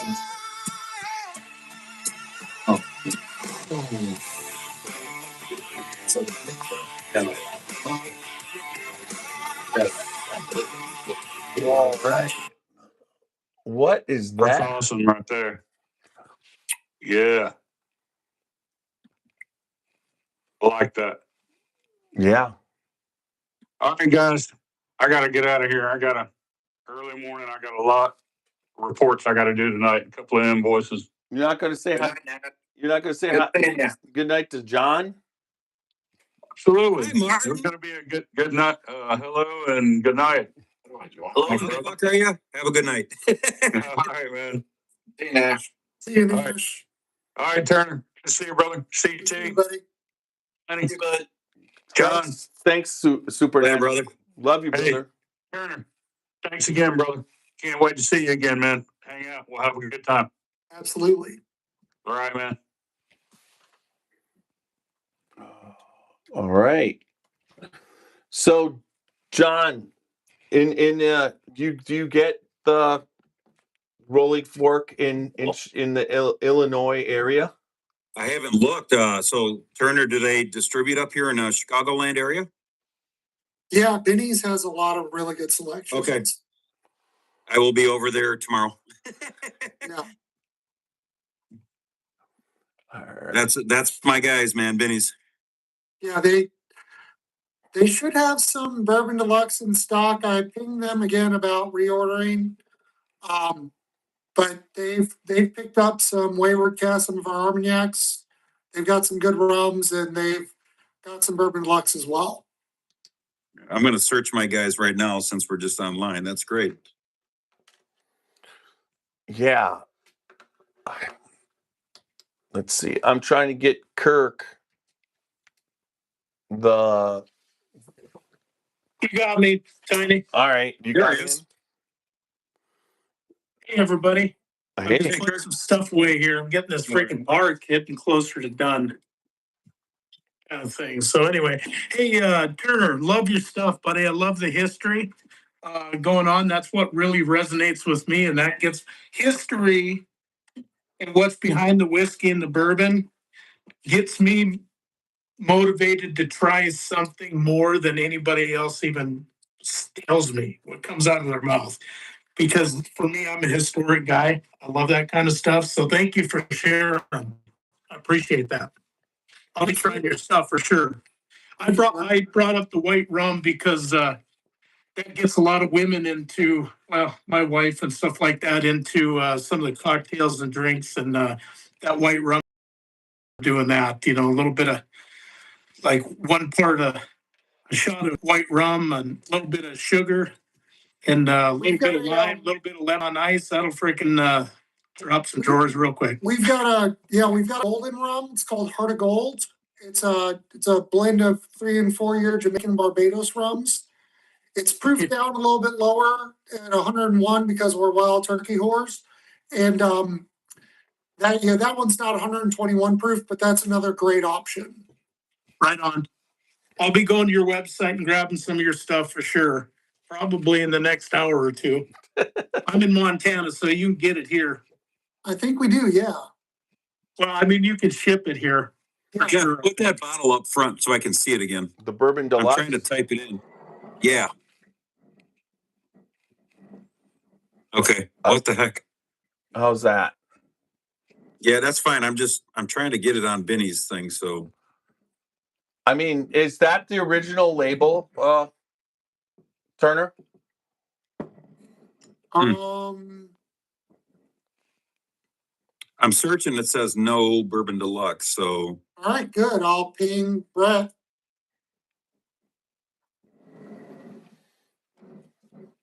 So that's okay. Did you use the label, the original label that was there, or did you design a new one? Let me share my screen. Okay. Yep, I can do that. There you go. That's the original label. Okay. Bourbon Deluxe. Okay. Nice. Yeah. Oh, ancient age. Okay. Well, bourbon. Trying to find, like, that's one of the original ones.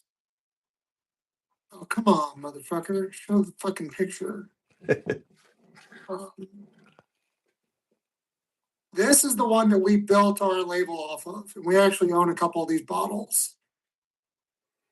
Okay. I like I see how you apply it, and then I like the black background. That is pretty cool.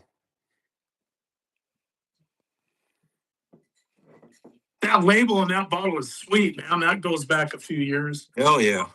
Yeah. Dig it, dig it, dig it. That's some old craft paper on there and old writing and stuff. I'm drawn to that. Yeah, it's us and one other designer, and I mean, we gave him a spec deck of everything that was designed in the pre-1940 and said, we have to make this as close as possible to this. Okay. Did you? That's pretty cool. So we've come a long way since that first day of when I met you at Bourbon on the Banks. And I remember Alan introducing me to you and telling me who you were. Yeah. You were, and it was you basically made do. You didn't have a tent. You brought your product. Yeah. You got I'm sure you got sunburned. Yeah. I had no tent, I had no table, I had no pop-up, or I had a table. That's all I had. And all I did was bring a lot of high-end booze. Yep. Yeah. But I mean, honestly, you know, there people were interested, right? I mean, you poured a lot of samples that day. Yeah. And met the right that's one of my more fond memories. Because I had like you and Alan, and I had all these other industry people, and you had other booths that had big sponsorships that aren't around today, and some are, but some aren't. And we just stand by what's inside the bottle. We're willing to go toe to toe with, you know, a lot of brands just by what's in the bottle. And there's a lot of brands that we have a massive amount of respect and pay homage to, but it's all you can do is accentuate the quality of the spirit by your branding. Branding cannot mask shitty liquid. Yeah, that's the truth. Right. Not for more than one sale, that's for sure. But you know, buying it, but you've as far as, and like you said, this market at the moment is very beneficial to being able to get good whiskey in a bottle. Yep. I mean, yeah, it's, you know, when we were buying barrels of Bourbon Deluxe 2 years ago, I was running about a 15% margin after you pay for the labels and bottle. No business operates off a 15% margin because we're paying over $2,500 a barrel. And now I can get that same liquid for about $750. And we bet on the fact that the market would continue to decline and that we have to be opportunistic about it. Unfortunately, that's the world that we all play in. And that'll only last for about 2 or 3 years. And then it'll be over. So I have about a 2-year window to buy as much shit as possible. And then have my contracts in place so that you know we can ride it out for buy as much as we can for 2 years, use that inventory for 2 years, and then by that time I bought a 5-year window to Pretty then much. start to consider releasing our own juice. Yeah. Plus with this, I mean, I see just the craft distilleries and the blenders, some, you know, the people who aren't supplying massive amounts to the shelves are doing well in this particular market because they're producing what a big guy would consider very little, But what they're producing is might be a lot for them because they can get more whiskey from where they want to get it from at a much cheaper price. So now that same bottle, like you said, that you it's not like you lower the price, that you're not going to lower it as much as the $2,500 barrel to the $750 barrel. It's not that would take a $65 bottle down to what? 20?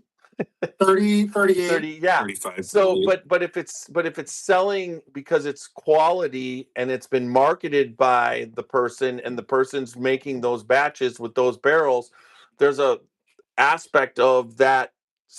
I call it the 55 to about $65 range that is just for those people is like the sweet spot.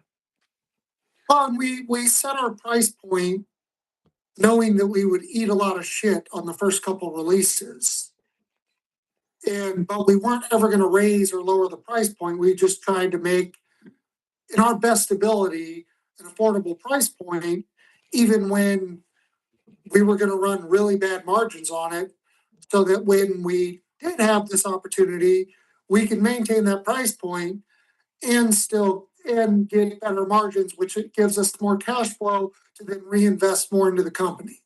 Well, and also meet your actual demand. I mean, Yeah. when you're smaller, a lot of times you can't meet that actual demand. There's a lot of stuff that's because you're only being distributed in a few different places and you're putting out this and you can only put out this amount. You're selling it all, but you know that if you had more and it was cheaper, you would be able to probably sell a lot more than what you were. And now we're at that point. And it's, the unique brands, like you said, and the people doing certain things that the craft distillers, that market is just, I don't see it. I don't know if it'll ever slow up. But we all know the big people with the massive amounts. For bourbon consumption, even though we say the sky is falling, bourbon consumption was only down 1%, and that includes all the tariffs and the less of exports. So And it looks like some of the tariffs might come off. I heard that there was an EU deal and it has 0 tariffs on it. So, I mean, we need that to happen, and I hope it. And like you said, it probably will be over in a couple years. Yeah, I mean,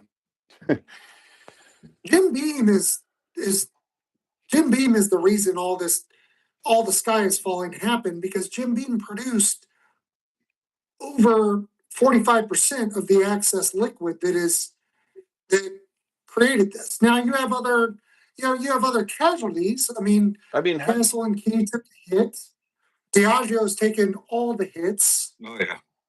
So there's other casualties, but the overproduction, Jim Beam is a hugely responsible, and I don't fault them for it, because at the time they're exporting the shit out of Jack Daniels, and I think Jack Daniels is a phenomenal product, but they're exporting Jack Daniels and Jim Beam, and so when that halts, then there's just a surplus of available liquid that they can't move.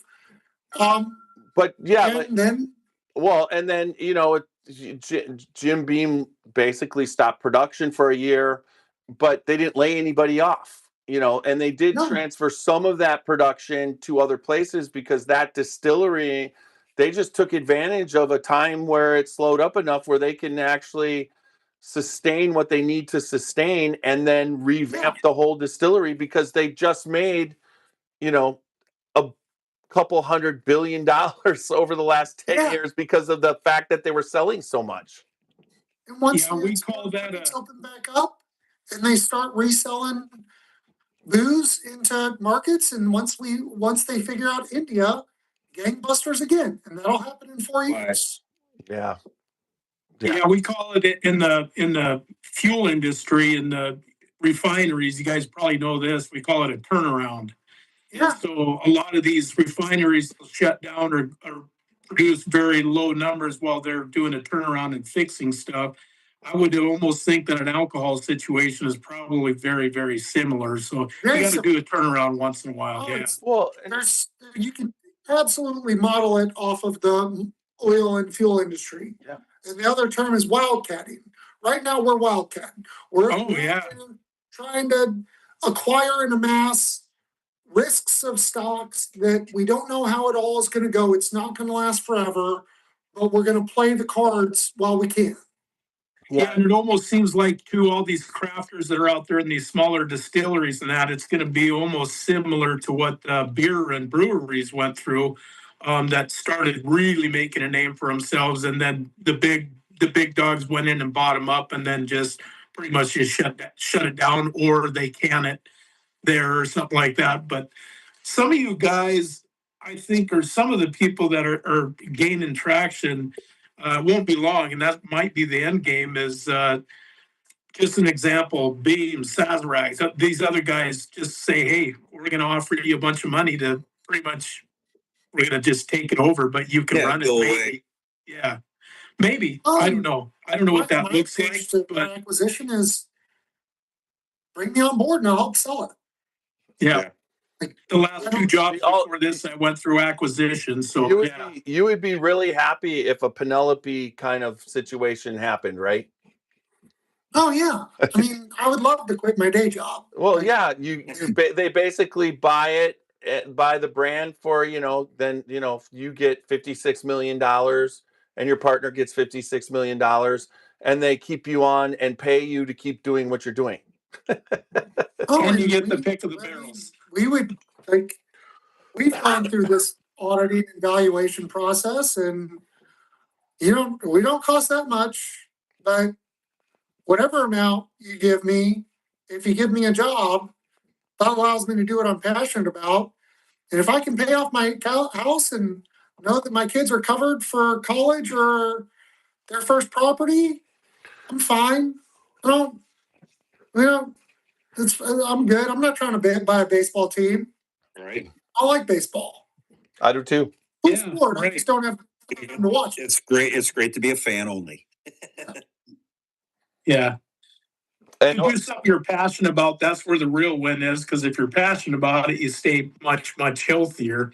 And to get that little cushion would be a very, very, very nice thing. But we don't all have to have tens and tens of millions of dollars, although I could spend that in about 2 weeks at me. But just to be comfortable and do your craft and stay healthy and do what you do, I think you're probably well on your way from what I'm hearing out of the Scotchy bourbon boys, Tiny and CT. They're drinking your stuff. And when they say, hey, this is really damn good, well, it's really damn good. We're very judicious about what we put in a bottle. That's where a lot of people messed up over the past 5 years, is they thought you could make anything. And when you run a high column still, high corn mash bill over 157 proof, or at 157, you're minimizing flavor, so that when you try to go out into a crowded market space that have very educated buyers, no one's interested in it. And then when you try to flip that shit to me, I'm not interested in it. Right. I want something coming off a still under 135 proof, because that's where all the congeners are, all the proteins, all the flavors. And I know that it's been well manufactured. And so I'm an annoying customer when it comes from the wholesale business, because we ask you way too many questions, but then the check that we write is pretty attractive if we get to that point. But I mean, hell, Jefferson's, we were gonna acquire a bunch of Jeffersons, and then Pernod, who owns Jefferson's, sent us the product list, and it was a 5-page Excel. And at the bottom of the Excel, they put wild turkey. They put 78 barrels of 5-year wild turkey. I didn't ask. I just wired the money, and I said, this is the lot I'm taking. And then they're like, what about the Jeffersons? I was like, We'll come back to that. We'll revisit that. But I've now acquired this. And so now I'm Yeah. sitting on 58 or 78 barrels of wild turkey, which is like come true to me. I'm like, oh my God. Fuck yeah, it is. Hell yeah. I agree. Yeah. That They know how to do it upright, and they got some notes in there that you just can't get away from. Shit, I'll try bourbons and whiskeys, and I'm still trying to find some notes from other distillers in that whiskey. It's crazy. The wild turkey has a very standard 75, 13, 12 mash bill. Yep. That's probably what they use. So then BBC tried to recreate it. And we went and bought some of it, and it sucks. It sucks. Yeah. Like, it's just not wild turkey. yeah. The malt it's way too malty. It'll take a lot of time to mature out. But I'm like, okay, you guys tried and failed. And Yeah. Well, I mean, Now that's okay, but I'm not going to buy it from I you. mean, Yeah. as you know, I mean, the distilling process of yes, you can have the same ingredients, you can do the same, but okay, so the fermenters, the size of Wild Turkey's fermenters, just compared to the Bardstown Bourbon Company fermenters, but then also when it comes to cooking, it's like, what are they? Where are they? You know, when you're making the mash. You cook the corn, then you put in, you know, it all goes in and it all has to go in at a certain temperature. And then how you go about doing that determines the yeast. And then it's also the yeast strain that wild turkey has that yeast strain going all along, just like bean does. And they don't defer, you know, they don't just, you know, they don't let that yeast go to anybody else. And it no, will make the flavor of it's all about what the flavor is. Now, you said it sucked, but it still probably was a quality distillate, right? it's too malty. Over time, it'll age out. But compared to the 5-year wild turkey that we bought, it's 9-day different. Yeah. And I wasn't there on the production process, but to your point, Tanya, I'm like, how is this so the same mash bill, but so wildly different? And Plus, that's the fascinating part of plus, alcohol. if you're looking at that, and then you got to see what kind of barrels they're using.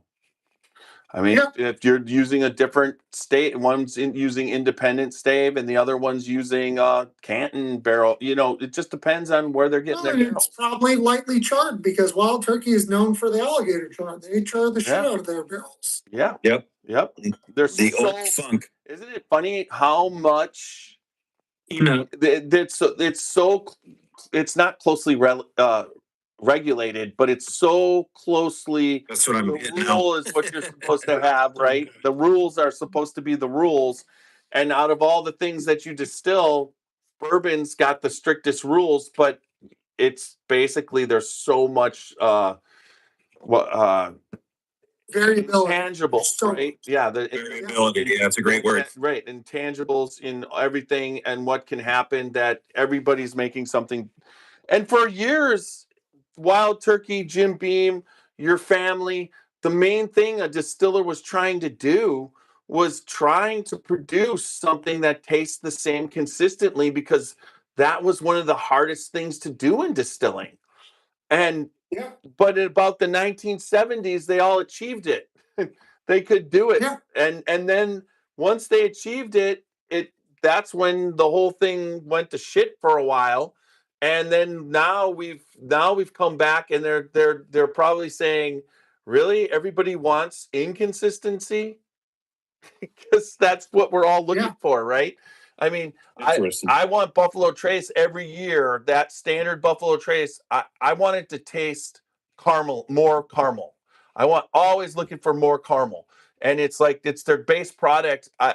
And they do. There's some years where the caramel's just popping off, and then there's other years, and that's all about all the different things that happen to the bourbon as it aged, right? Or their stock. They might not have enough.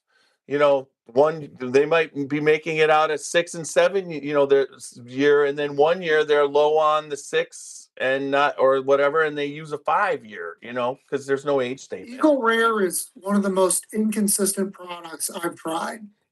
Yeah, and Sometimes it's a flavor bomb, and sometimes it's flat as hell. Blanton's I agree. single barrel. yeah, I love Eagle Rare. I love Eagle Rare for the cherry, but you're right. Yeah. oh my You are God. right, Turner. Right before, like in 2021, I bought a bottle of Eagle Rare just because I was at the liquor store and it was $31 and it was just sitting there. So I bought it. I opened it up, and this would have been probably September of 2021. I opened it up and it was so caramely, it changed my whole opinion of what Eagle Rare is. Because I've had single Yeah. barrels and whatever, and sometimes they're bitter, sometimes they're like you said, and then there's just this caramel bomb. It was so I mean I had it, and then I got COVID, and I could not for at least 2 months all alcohols, and you're running a whiskey podcast, and every single alcohol tastes like rubbing alcohol. I mean, it didn't matter. You're not getting any char. You're Oh not my getting God, any- you got nothing. It just burned my throat for 2. And then the first thing That fucking sucks. the first thing that came back was the smell, but it really didn't come back. Like everything smelled different. I had to force myself to just smell whiskey over and over before I started pulling caramels out. I just remember just how screwed up that was. That was not a fun time. Yeah. Yeah. I love the Eagle Rare too once in a while, and the Blantons, all that Buffalo Trace juice. You find a good one. Once I start running into something's got an apricot finish on it a little bit, or I can identify with like the old school stewed plums. We're all old enough here where we got some of those sometimes. Those are amazing. But like you were talking about, Turner, about looking and buying barrels, there's a science, and then there's also an art to probably distilling. I don't know. I don't know what any of that looks like. I just know from my nose and my taste. You can't rush it. You cannot freaking you gotta trust Well, you gotta trust Mother Nature on some of this stuff. Do your best when you're cooking that down. But I'll bet you a lot of people put a lot of heat to it. Don't know what they're doing. There's boardrooms involved. There's freaking other management involved, and all of us work in industries where we're way too top heavy management. They'd almost let the blue collar people run with it and see what happens. You can thank us later, but Dude, time. But I've even had some shit that's, I think Elijah Craig 18 over oaked. It's like, I didn't want to buy another Elijah Craig bottle for freaking years and years kind of thing because I got hosed. Yeah. So not only is there an art and science to it, there's a marketing part to it. And you got to be really careful because like me walking into a store, I don't pass up an Antique 107. I don't pass up on Eagle Rare freaking barrel picks. I'm always looking for the barrel picks just because I want something different because I can go through 4 or 5 bottles and find one where it's like, oh shit, that's really good. And then it really gets into me because I drink that whole bottle in a whole day or two. And then I got to go get another one kind of thing. They talk about crushable. You need Liberade, bro. I think I probably do. Yeah. I don't know. But anyway, what you do and how you do it, Turner, is boardrooms and investors and stuff will change your way of thinking, but be true to yourself, be true to your roots. You've got quite a history behind you and genetics in there. And we know about genetics as far as health goes and all that stuff, but we don't know the genetics that comes across the social aspect. Your forefathers, your generations ahead of you doing it. I don't know why I know, but I just know we need to do it this way. Trust that. Trust your gut once in a while. That's what I think. That's what I always tell myself is I don't mind disappointing a consumer. I can't fail my forefathers. Yeah. Yeah. Yeah. If I if got it corners, says, I mean, you're gonna Can't make everybody happy. No, there's no such thing. It's just like when Fred was talking about going. I actually, for me, I was a commercial artist that did a lot of art for everybody, and then I went into the fine art field for myself. And criticism is a part of everything. They will criticize. Well, that's really good. How did you do it? Well, I did it. Well, that's not really art. There was so many people, but I learned early on that if you're successful, criticism is part of the actual badge of being successful. That means there's so many people out there that like what you do that it gets to so many people, and then you're going to have the haters and the people who think they know whatever. But with bourbon, it's such a palate what would you say, frenzy, that some people don't like cheesecake. That's all I gotta say, right? Sir, I mean, Yeah. Yeah, you're right. You're absolutely right. So I mean, yeah. Anyways, I'm ready to go, guys. This has been a long 3-day Yeah, Tiny. split. So I'm thinking, and we'll let you go, Turner, too. I'm sure you're on my time. You're on the Eastern time zone. Kirk's always 3 hours behind us in Montana. So It's 10 to 9, 10 Yeah. to 9 here. I could probably go out and cast a few lines and catch a couple of trout before dark. So Yeah, yeah, there- I might do that. Well, Hey, love you guys. Nice meeting you, gentlemen. Turner. I'll be following you with a little bit of a passion here and following your story and a lot of journey between all of us. And I'll bet you someday we cross paths, and when we do, we'll have a pour and a story together. How's that? You got it. And John, I'll get some bourbon up to Chicago for you, buddy. Yeah, just hit Benny's up, man. I was looking, Yeah. I didn't see anything, but I'll keep watching their I'll ping websites. them right now. I'll ping them tomorrow morning. Sounds good, brother. Thank you, Perfect. Tiny. All right. Thanks, See you, Turner. fellas. Yeah, All right. Turner, good stuff, man. Good to meet you. All All right, right, guys. bros. Yep. I'm gonna stop Facebook first. There you go. All right, guys. Do that. Good night, guys. I think Monday real quick is Fresh Victor. So be ready to see how company. Jesus, you got a full schedule. Oh, Holy shit. I had to put You're Macaulay on going a off. You're Wednesday. going off days. No, that was Tuesday. Hey. I'm sorry, not Monday. Tuesday. It's Tuesday. It's Fresh Victor. I'm not throwing Hey, in Jeff, another one. I know you've got a busy schedule. Jump on and see if you can find any Cubs tickets that are cheaper than $130. Okay. I'm not finding it, and I'm I struggling. might look for you guys, John. So I've got a buddy that's over in Minnesota, and he's got like 100 season tickets to college football games, 18 to NFL, hockey, and baseball. I just want to be able to get in and like it's. But I know they He's just. a CFO of 2 hospitals. This is what he does. He's built a whole lake cabin on freaking buying and selling these freaking tickets. Yeah. So I'll get a hold of Sheeta and see if I can't find something for you. We got. It's, we got to see if January- Matt and Jimmy are coming. January 18th. Not January. July 18th is that's the day. July 18th. Saturday 120. See what you can find, Jeff. I can't find anything that's less than 129. Okay. I just can't. It's just and it's the popularity, and that's what it is. How is it the popularity? They're playing the goddamn Minnesota Twins. No, it's just that's why everybody wants to go to the fucking Wrigley Field, man. Like 129 to sit in the way upper left upper deck. I mean, everything else is, dude. I'm not dropping that money to sit in a chair for $200, $300, $400. No way. That's because the Twinkies, Minnesota is paying with Monopoly money. Somali money, but No, it's not some. She says Somali. No, our money. It's not Somali money. What I mean, God damn it! it's not just that game, dude. If you go look, they're expensive. Like it's not like it was last year. It's baseball. No, baseball is, they're just like any other sport. It's all getting stupid. Yeah. If it gets too expensive, Jeff, we're going to a minor league game close to me. I'm not. No, if we're not going to Wrigley, we're going to go to some fucking distilleries. Fuck that. Man, I come to Chicago for Wrigley. Don't make me go to fucking. I'm not going to White Sox Stadium. No. No, I'm not either. I want to live.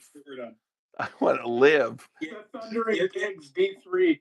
If the Cubs doesn't work, we'll find a minor league by me. We got a couple, and then we'll just go hit distilleries and shit, and we'll have a good time. Whatever, fuck it. I mean, you'll have some money, John, when he pays you for all those bottles.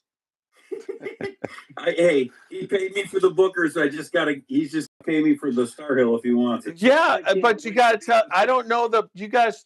You didn't you told me kind of what it was, but you didn't tell me. You didn't give me the tax and everything. So tell me what it is. I'll pay you. $97. That's all you owe me, bro. That's it. $97. See, he's a liar because he showed me the receipt on the Bookers and it was $76.81. Yeah, Jeff, I sent you the picture, brother. I got Costco no limit 3-star Hill Farm 26. Basically, I rounded it. It was 96.96. I'm like, okay, $97. Okay. That's all it is. All right.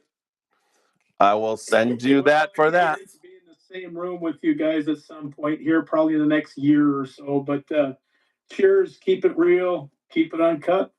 Yep. And keep it unfiltered. Yep. Pants on once in a while. That's all good. All right, guys. I can't wait to flip your shit in the same room. That'll be awesome. All right. Oh yeah, we'll party. We'll have a good time. All right. Good night, guys. Peace out, guys. All right, gentlemen. All right. Later. Bye. Oh, damn.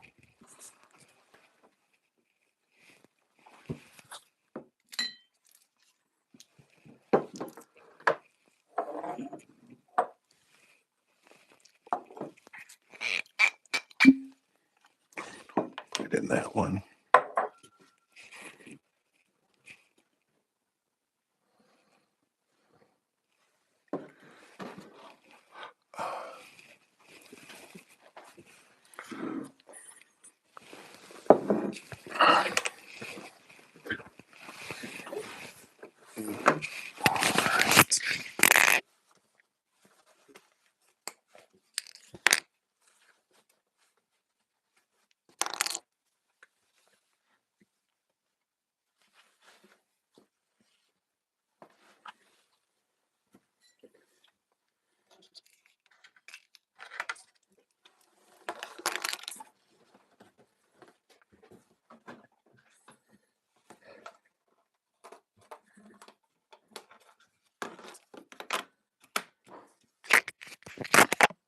Who's up?